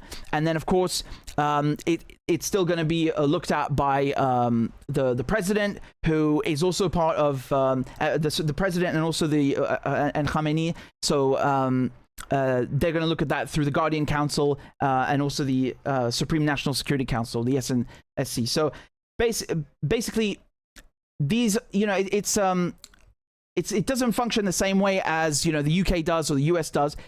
But you have to understand, because the nuclear issue is so sensitive in Iran, you know, it's not like, like other bills where it would go from the Mejlis to the Guardian Council, and then it goes to the president, and then if he doesn't do anything after 2 weeks, it automatically gets passed by the Speaker of the House. Okay, the nuclear file is more sensitive. It's a bigger issue in Iran, and that's why it needs to be looked at by multiple branches of government. Okay, just to make that very, very clear. But you know, the fact that this has already been ratified by the Guardian Council, and, you know, just given the war that just took place, there's no doubt in my mind that the position of Khamenei and the Iranian president is not going to differ whatsoever, and of course the Supreme National Security Council. So I'm just gonna show you. Here's a photograph of the Mejlis, by the way. Okay, so you can see that on the screen, and yeah, so now of course Grossi's complaining that you know, they can't view the files, and they can't view the meters. They can't get in and see what happened to the sites and all these things. And I mean, honestly, you have to laugh, kind of. You have to laugh, because all that's been going on is really the IAEA has been kind of just like greenlighting this whole witch hunt the whole time. And I know people are still saying this thing that, oh, Grossi passed intelligence. I still haven't seen a fucking ounce of proof about that. I'm not doubting it. It wouldn't surprise me one bit. As a matter of fact, I think you don't get that job unless you're going somehow to be giving that intelligence along. But honestly, the UN is bugged enough that you don't need to really be participant. You're going to get spied on regardless. Anyway, and you should look at how many commanders and scientists were killed in Iran for you to understand that the security, you know, Israel's intelligence on Iran's nuclear program, it doesn't depend on one man in Vienna. Okay, they have other means, and they've been using them for a long time. But obviously, if that were true, that he was giving and passing intelligence along, first of all, wouldn't surprise me, and second of all, that would put in the credibility of the whole agency into question, and the United Nations, right? And there's been, I think there's been enough foul play for it to be put into question a long time ago already. But also, it would give Iran what it needs to just say, well, screw you, we're pulling out of the NPT. And that is also something that you know, people have been wondering, well, why didn't they just pull out of the NPT, of the Nuclear Non-Proliferation Treaty, and all the other things, the AP, CSA, and JCPOA? Because, you know, if you're just suspending cooperation, once again, we go back to this thing that Iran keeps doing, where they're like, you know, they get bombed, they get attacked, they get hit with assassinations by the Israelis, by the Americans, and then they just keep going back to diplomacy, right? There's no like hard break or hard stop. And I mean, look, you know, they're of course doing what they see or how they see fit. They're doing what as they see fit, or how they think is best to move in that situation. So I don't have all of the intelligence and data and avenues in front of me to make the same kind of decisions that they are, and neither do you. But just broadly speaking, if we look at the timeline of how Iran has been so lenient, right? That's the point I made in my other expose about their whole nuclear program and how they've tried over and over to engage in diplomacy. My point is just that they keep getting bollocked around by the West, by the IAEA, by the Board of Governors, by the US, by the UK, by France, Germany, the EU. They keep screwing them around, no matter how nice and how nice they play and how transparent they are. That's my point. And that has been also the position of, I think, a lot of the principalists or hardliners, quote unquote, right? And their position has now become the mainstream in Iran. So, these even people who are so-called reformists like Zarif, who negotiated the nuclear deal, you should see the kind of fire that he's been spouting at Grossi the other day. It's quite. Maybe it's just bluster, who knows? But there's no room now anymore in Iran for that kind of position. So everyone is kind of like, well, screw you guys. And that's why that bill was passed with an absolute majority, like not even one vote against. That is really saying something. Not one vote against. Okay? But again, it's just a suspension. And it does beg the question, why haven't they pulled out of the NPT? Now, I'm not saying, I'm not advocating, me personally, that, they should just fucking build a nuclear bomb. Let's all kill each other. No. I think, besides, building a nuclear bomb is the point of that is to use as a deterrent, unless you're the United States and you just love murdering Japanese civilians. But Iran is not the United States. So obviously we do mean that in a deterrent capacity. So many people are wondering, well, why don't they do that? And I think, honestly, if they don't decide to take a hard turn right now in their foreign policy, they're going to come to regret it. It's just my opinion, my analysis rather. It's not my personal opinion. It's just my analysis. And I say that because you have to remember that we're not just talking about Iran and Israel and the US and that they're in a vacuum. No. Remember, there's Lebanon, there's Gaza, there's this whole genocide that's been going on that is completely and utterly and absolutely related to this. So, for example, when they killed Haniyeh in Tehran, that by itself, it shows you that something changed in the calculus or in the equation. When they went and killed Nasrallah as well, the Israelis started doing things that they would have never dared to do in the past.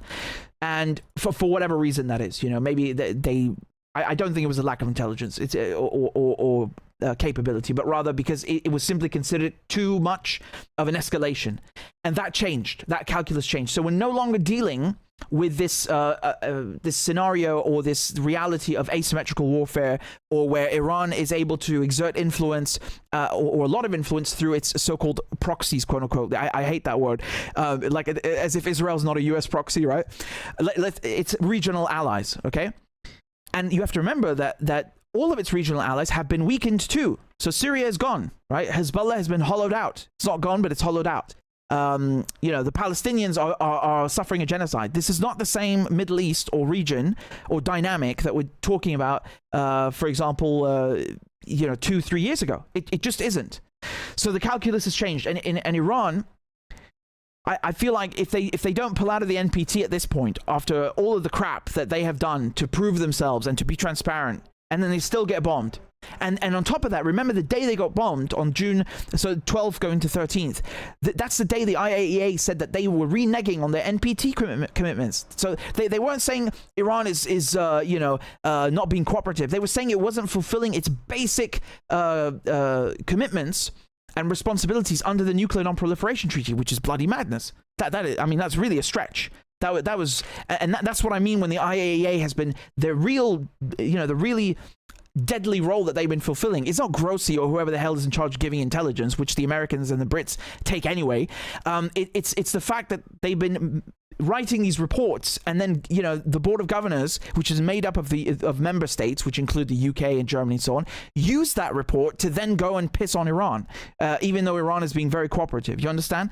That I think this manufacturing of consent, and then of course all these shitheads at Reuters and so on, they'll go and repeat the lie and they'll frame it like, oh, the IAEA says Iran is not doing this and that, and they help fan those flames of fucking WMDs like with Iraq.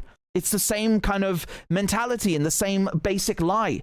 Do you understand? That's really the danger of what they've been doing and the recklessness of their behavior. And that's why Grossi's banned from going to Iran now. Well, not officially banned, but he's certainly, you could say, a de facto persona non grata. And the fact that they've suspended cooperation is basically the legal basis for that. Okay, so he cannot go to Iran now. You know, it's the Speaker of the Parliament of the Mejlis was railing against him and so on. But you understand my point is that it's that the Iranians, they need to take a hard turn, in my opinion, right now. They need to really make a big decision. So, you know, I don't think it's going to cut it anymore to say, okay, well, you know, we'll suspend cooperation to show that we're really kind of mad at you, and then we'll resume cooperation. I don't think that's going to cut it, because you're dealing with an unhinged, or even more unhinged Israel and United States.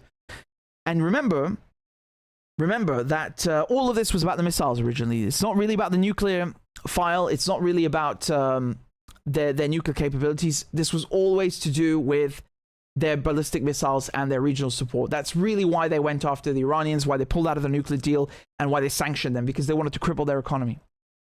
Now, the Iranians have lost 2 wartime chiefs of staff in this war. That is an unbelievable security lapse. I mean, it's unforgivable, honestly. I've never seen that. To lose 1 chief of staff is you know, maybe understandable because it's a bloody war, but 2 in a week is something deep. There's something deeper going on here. And again, it's not because the Mossad are fucking geniuses and all this like hype that they try to sell you. No, because you've seen that there's an article that just came out. I forget whether it was New York Times. It's usually New York Times that peddles this for them, but they've been, you know, it's been wired to a bunch of outlets about how the Mossad had penetrated, you know, all sectors of the Iranians nuclear industry and sector, and it's a bunch of bollocks. Every single time they pull off a massive assassination campaign, they do this. They did the same thing after Fakhrizadeh. They said, they smuggled in an automatic gun piece by piece, and you know, now they said they were building the drones inside of Tehran. I mean, look, I'm not saying it's 100% false or that it's 100. We should just dismiss it, you know, just because the Israelis have a propensity to lie. I'm sure some of it is true, right? To a certain extent. I just don't know how much of it is true. That's what my point. And also, you know, we shouldn't give them, because the point of that is also to wage psychological warfare, and also to kind of sell, to market, to hype up their own capabilities in front of the rest of the world. And you know, I'm not going to do that unless I see some bloody evidence. There is no evidence in this new piece that's been published, this fan fiction that's just come out. There are no classified documents. There's no receipts. There's nothing. It's just like we're supposed to blindly believe them. Well, sorry, I'm not going to do that. Okay, because they always do this kind of stuff, and it's the same thing with their cyber warfare. You know, they need to hype themselves up so they can go and sell weapons and also scare people. Remember, part of it is scaring their so-called allies into submission. So that, you know, if they posture themselves as being you know, omnipotent and you know, basically all encompassing in military and intelligence affairs, who is going to want to fuck with them? You're going to think twice before you screw with them, right? Or rather, before you do anything that displeases them. I don't think anyone particularly wants to piss them off. It's just that, you know, they want to keep people in line, especially their allies, their life support, which they depend on. So you understand there's a multifaceted thinking behind that stuff. And don't forget that the Israelis have a military censor. You don't get to publish shit. You'll go to jail. If you're an Israeli journalist, you will go to prison for publishing something that the military does not okay. Do you understand? It's nothing to do with wartime. That's a permanent state of affairs. You will go to jail. You will be jailed if you do not get permission from the army first, okay? So you have to keep that in mind, that this has been curated and it's been filtered and it's gone past the military and military intelligence before it's allowed to be published. Okay, so always keep that in mind about what Israeli journalists are saying about their technical capabilities. And yeah, so here's Trump talking earlier about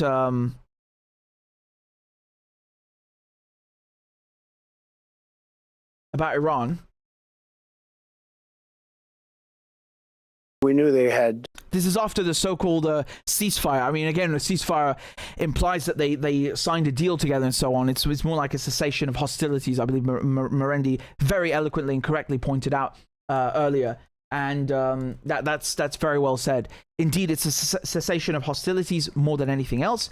And honestly, knowing the Americans, knowing the Israelis, do they ever respect a diplomatic agreement? They won't even respect, a basic judicial order from another government, never mind, or their own diplomatic notes, never mind a bloody ceasefire with someone that they don't like.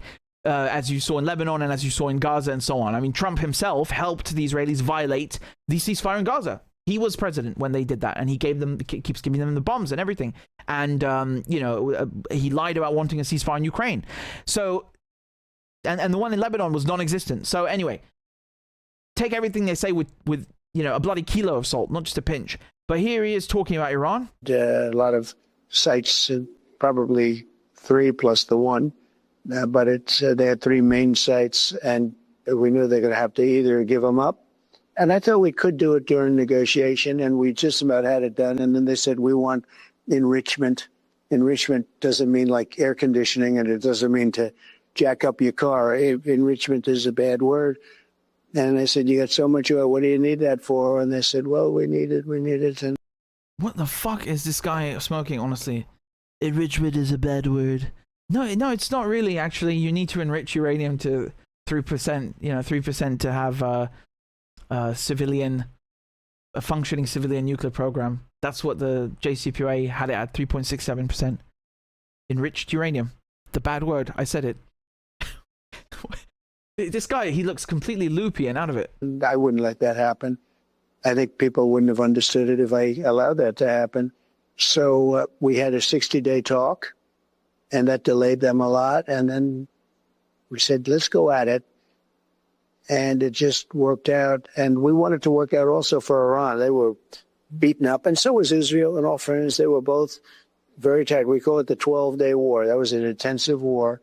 You see that little slip of the tongue right there where he said that the Israelis were also a bit, beaten up or shooken up. It's precisely for those kinds of things that they don't like having Trump as president, when preferable, right? When possible, rather. It's exactly for those kinds of, unfiltered comments coming out that basically give the game away. That they prefer having Democrats in charge because, after all, the neoconservatives are in both parties now. So, I mean, if you know anything about the United States and U.S. foreign policy, you would know that. So if you can have the same kind of weapons being delivered for a genocide and to bomb Iran, but without the US president giving the game away about how you got your ass beaten by the Iranians, who are supposed to be technologically inferior and so weak that we could take them on, supposedly, well then, preferably you do that, right? But anyway, I'll let the man finish. But the thing that I wanted to do, and I've said it on your show, if you look back 30 years ago or 25 years, we've been doing your show a long time and nobody like you. But you look back at the early interviews, I would say Iran cannot have a nuclear weapon. They've wanted this for years, and they were weeks away. I can't stand it when they say these things like Iran can or cannot. Who the fuck asked you? Who are you? Do you rule Iran? Did someone make you the fucking viceroy of Persia?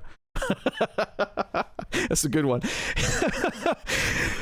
Who the fuck are you, mate? They do this all the time. Like Russia can do the right. How about you can go fuck yourself, right, Mr. America? Yeah, Mr. Uncle Sam. Why don't you go fuck yourself? Okay. Who are you to start giving orders around to what Russia can do or China can do or Syria can do? Why don't you go do yourself? Away from getting it. And those pilots went in there with those beautiful planes and the most sophisticated bombs anywhere in the world. Think of it, they can go 30 stories deep into granite. Who would think it's even possible? And they did obliterate it, it turned out. Then we had to suffer the fake news, where the fake news in CNN and the New York Times was saying, well, maybe it wasn't as good as Trump said. Maybe it wasn't totally obliterated, but it was destroyed, but not just horrible. And I could see it happening. And they tried to build that into a story. And then it turned out, no, it was obliterated like nobody's ever seen before. And that meant the end to their nuclear ambition.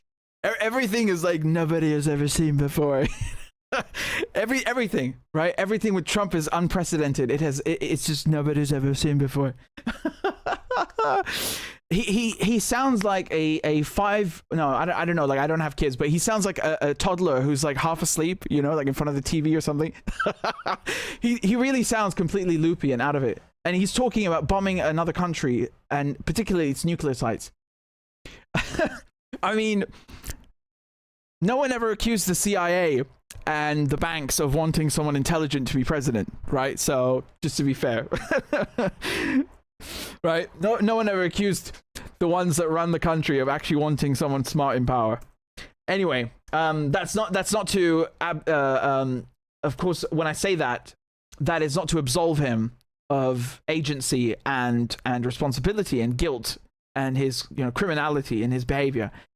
Here's something else that's also completely unhinged from Donald Trump. So Khamenei gave a speech, okay, where he talked about basically the outcome of the war and so on.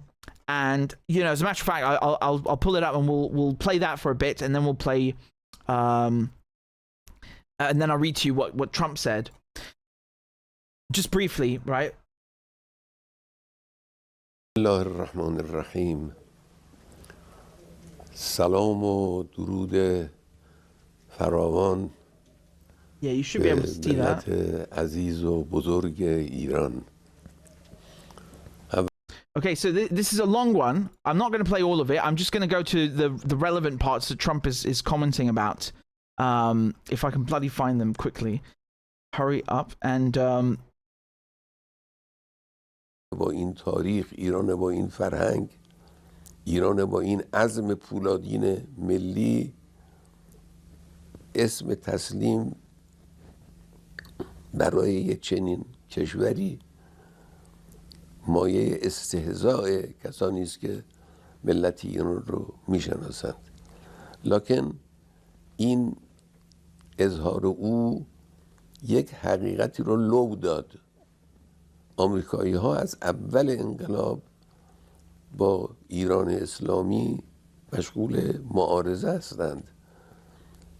Okay, and then here's Trump's poster on Truth Social, his bloody wretch of a platform, and he says this. Okay, so he says, why would the so-called supreme leader, I don't know why he starts like that, because he is called the supreme leader, Ali Khamenei of the war-torn country of Iran. Again, what is like these weird prefixes that he, rather suffixes that, correct prefixes that he keeps putting on there. Like, you know, he keeps adding these weird bunch of adjectives and adverbs before every kind of person and thing that he describes, you know. The war-torn country of Iran, not just Iran, like the so-called leader.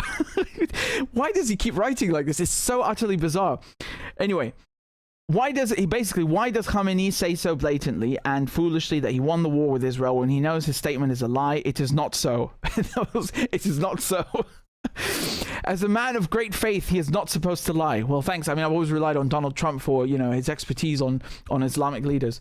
He goes on to say his country was decimated. His 3 evil nuclear sites. Again, you see, he doesn't say nuclear sites, the evil nuclear sites, because you obviously have good nuclear sites and then very, very naughty ones.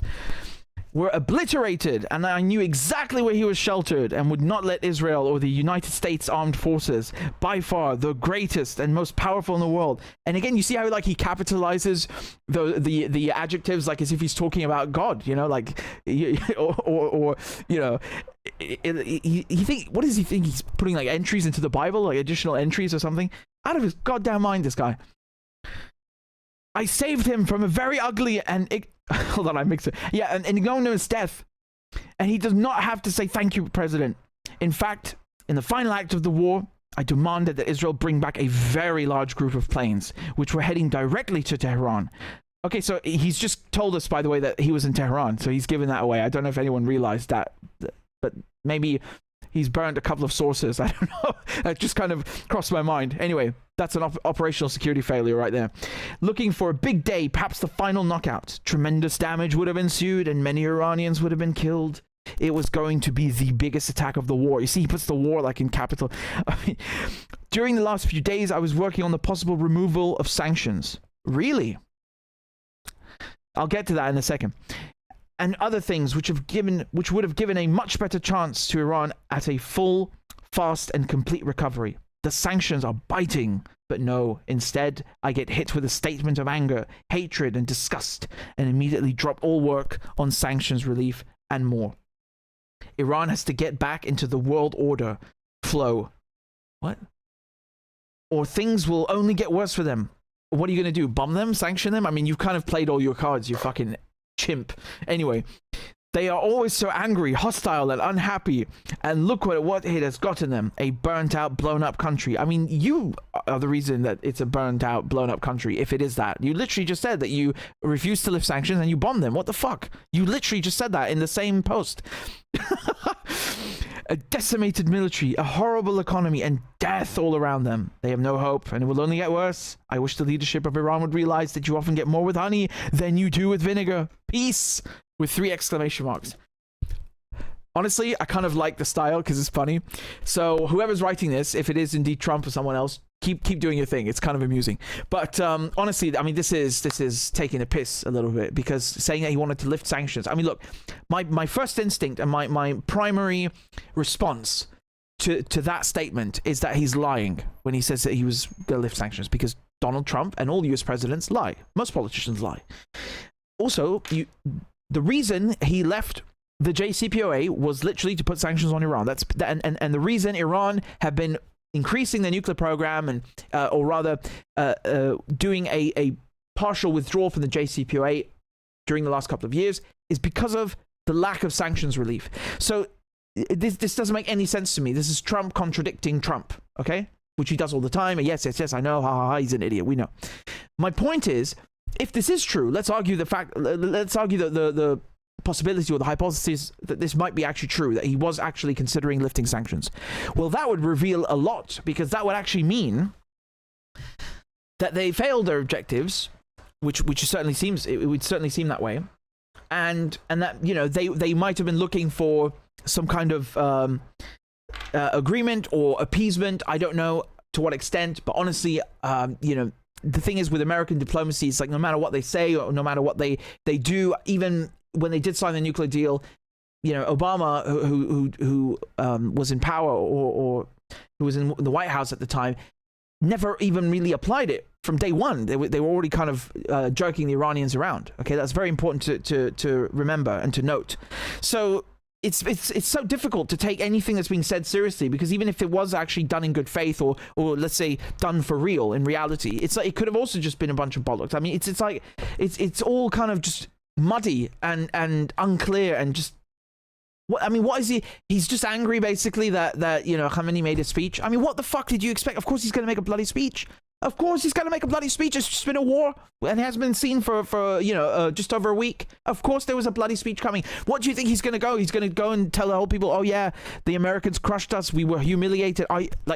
You know, Trump always acts like he understands Putin, and you know, he understands like all these strong leaders, and he seems certainly to appreciate that kind of characteristic and you know, bravado and braggadocio and this kind of posturing, and he does it himself all the bloody time. He's doing it in this statement, in all of his statements, right? He's posturing, and then he doesn't understand when his counterpart, well, relative counterpart, right? They're not counterparts, but basically when Khamenei's doing the same thing. Come on, I mean, and he, you know, he dropped working on sanctions. No, I think that's a bunch of bollocks. I think there was nothing about sanctions. He's just trying to taunt them and look tough in front of Americans. That's really what's going on here, right? That's really what's going on. You've had 7 years. First of all, you are the one that put sanctions on Iran, number one, okay? But even then, you had 7 years to undo that, and you didn't undo it. So I really doubt that the tipping point was a harmless 10-minute speech by Sayyid Ali Khamenei. I really, really, really doubt that. Okay, that's just Trump being his usual dick self. Okay, his usual Richard.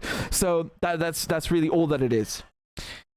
Now, when it comes to the Israelis, their Weizmann Institute of so this is a scientific institute that the Iranians hit, and honestly, that was really one of those moments where I thought, damn, the Iranians are not playing around. You know, because people always say this bollocks about, oh, they're choreographing and telegraphing their moves and it's all performative. And I mean, I'm looking at Tel Aviv being hit with hypersonics and I'm going, are we watching the same war? And then when they killed the Iranian scientists and they hit the Iranian nuclear sites, Karaj, Fordow, Isfahan, Natanz, And then Iran hit the Weizmann Institute. I was like, oh. And it appears the damage there was so bad. It's cost them hundreds of millions of dollars. And keep in mind, the Israelis will try to sell you this idea that, well, oh, it's just a lab that does, like, you know, they do really nice, lovely Care Bear research, you know, about cell regeneration and heart disease. Yeah, a bit. But primarily, the primary function, the most important and the value of that institute is the research and development that it does for Israeli weapons, particularly with Elbit systems, okay? So the Iranians hit a scientific/military target, okay? Just like the Israelis, of course, will tell you that when they bomb a nuclear site, that's also a military target, right? And even when they murder scientists at home with their families, they call that a military target, even though it's not. Well, at least Iran didn't bomb anyone at home, but you know, they hit the lab itself, and that cost the Israelis a ton of money and set them back significantly. I'm trying to find the article. I had it pulled up over here. We've got so many bloody tabs open. Yeah, so just to give you an example, okay? Some of the things that they research at Weizmann. So I told you already, Elbit Systems, which is the biggest Israeli weapons manufacturer. Those are the factories primarily, not only ones, but primarily the ones that Palestine Action smash up in the UK. So they have these branches in the UK that build drones and you know, manufacture other parts for Israel, and Palestine Action go and you know, smash them up. So they also do R&D for cyber weapons, cyber warfare. For drones, there's also stuff, research they do in terms of artificial intelligence and that kind of model, and so they basically train models, AI models there as well. And they're also involved in Israel's nuclear program, so it's not just when it comes to conventional weapons or cyber weapons. And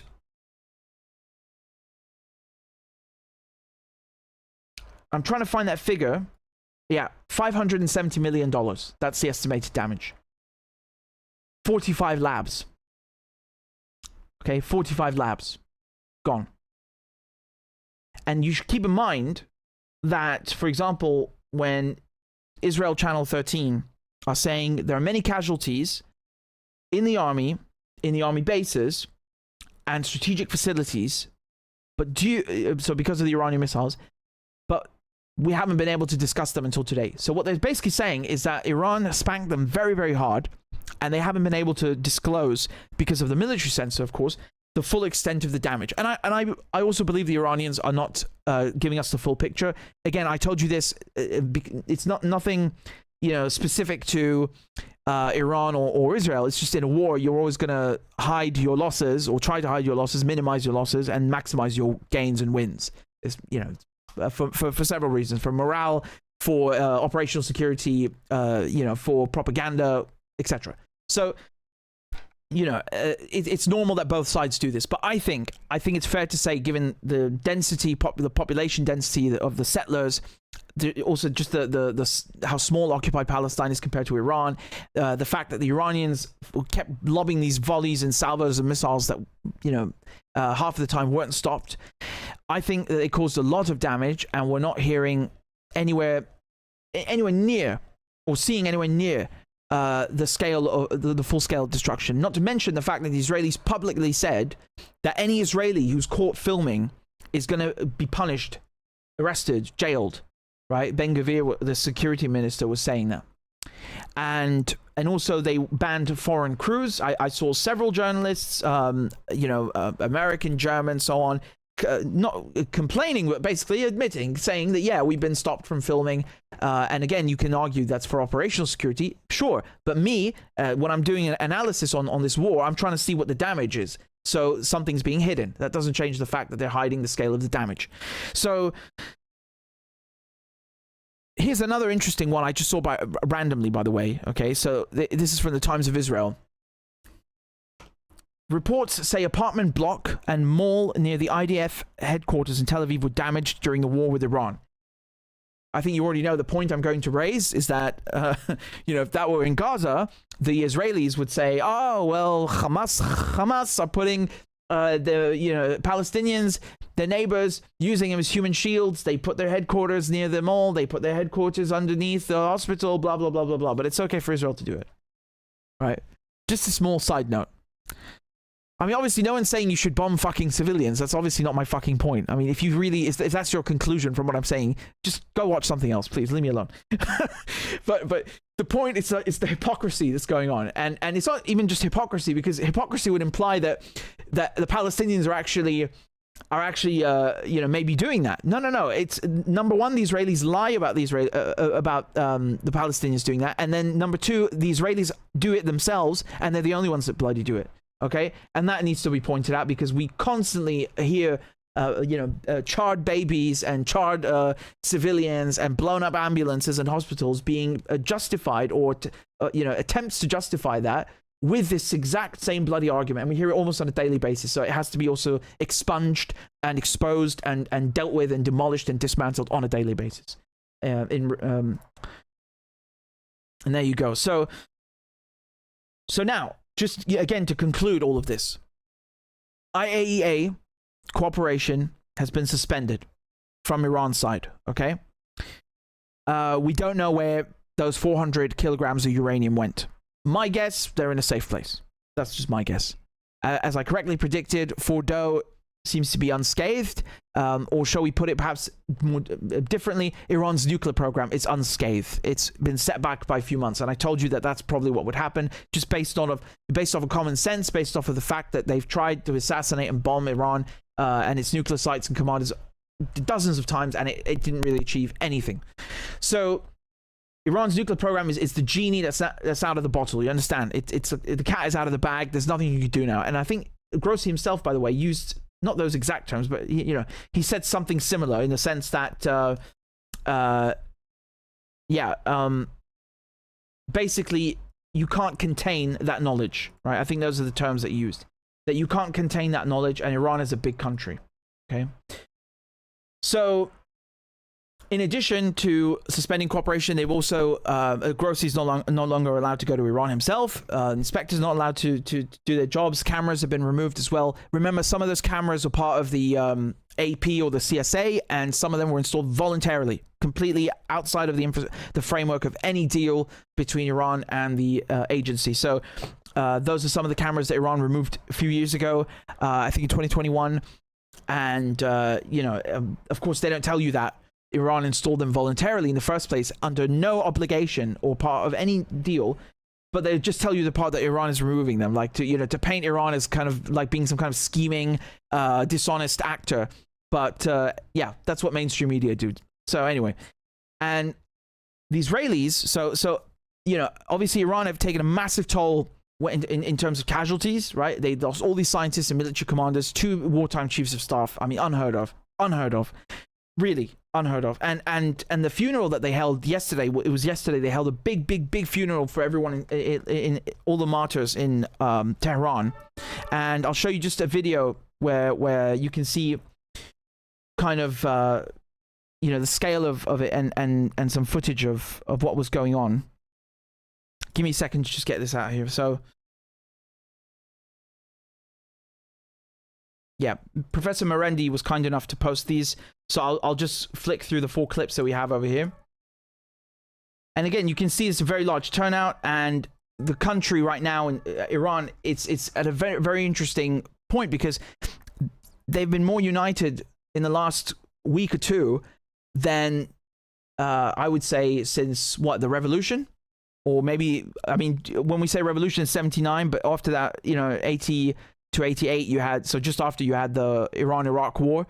And yeah, so I think that's an accurate assessment. I think that's very, very accurate or fair to say that Iran is probably more united today than it's ever been since the 1980s, right? And all those attempts to kind of fracture the society didn't work. And you see that expressed not just in the rhetoric and, the kinds of all the various Iranians around the world and inside the country, even people who are opposition or people who are exiled or expats, saying it on camera, but also in the funeral processions themselves.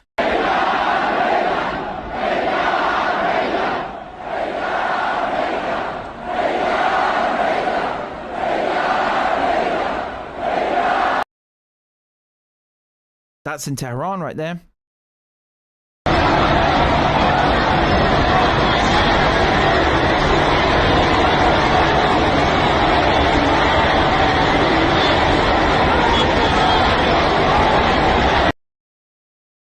So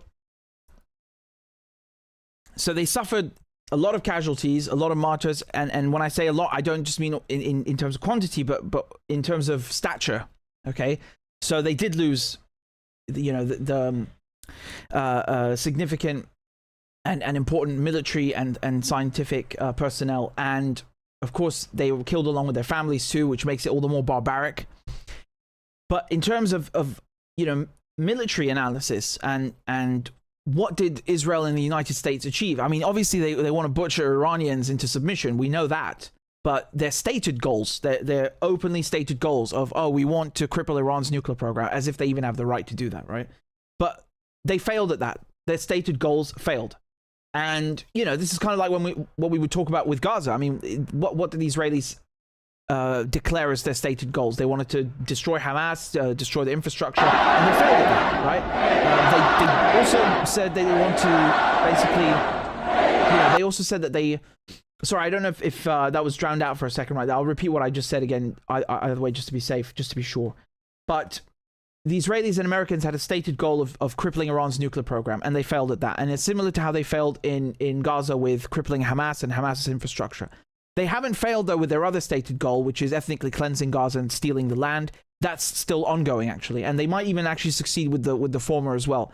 But when it comes to this small episode, if you want to call it that, or this skirmish, because I think this is far from over. And honestly, I doubt this ceasefire will hold. But, they'll be back. I guarantee you they'll be back. This is not over. That's a promise. They'll be back. They failed for the time being, okay? And Iran has come out relatively unscathed, not on a humanitarian toll or humanitarian side, but in terms of their military, their government, their nuclear capabilities, they're fine. They're going to be able to continue. And they still have that choice right now. They can still make that decision to break out. They can go ahead and build the bomb if they want to, and say screw the NPT. And as a matter of fact, I wouldn't be surprised.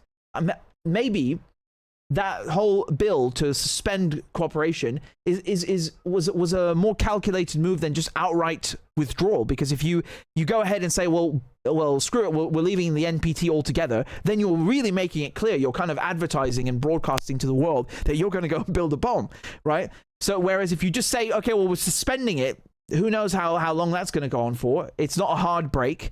It looks like a temporary measure, and you might be able to go and build the bomb, and then just you pull an American or an Israeli move. You just announced your withdrawal the day before the bomb is done, and then you haven't broken any laws, right? You do it like an American fucking lawyer.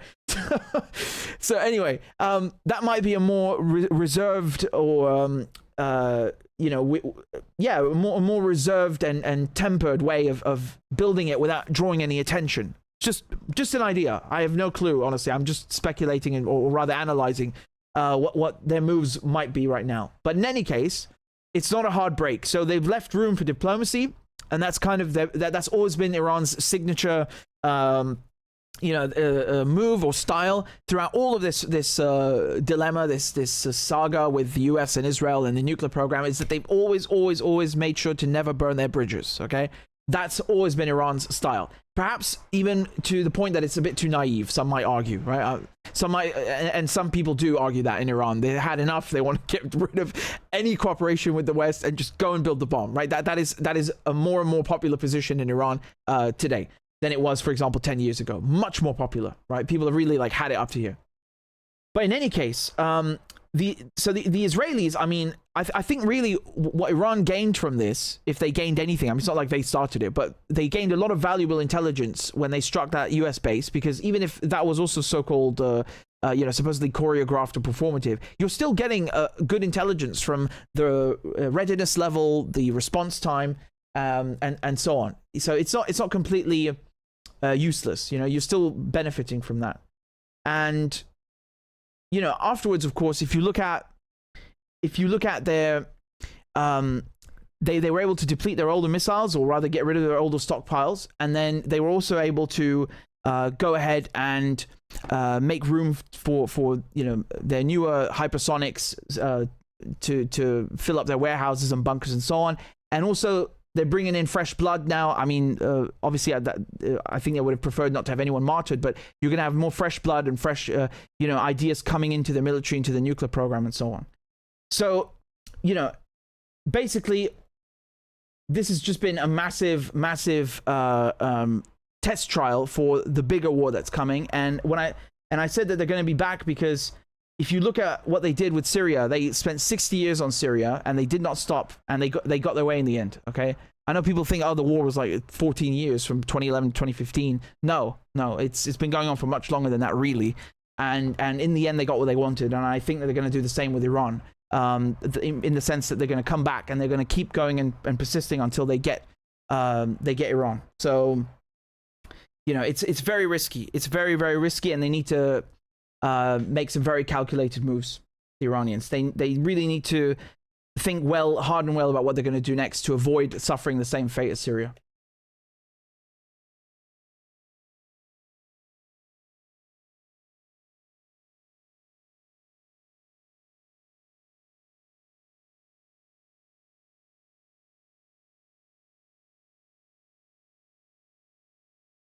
So guys, I'm going to go on George Galloway's show. I'm going to be on in about 10 minutes, and I'll see you right there. Okay? So thanks all for tuning in. Please make sure you've hit the like button, and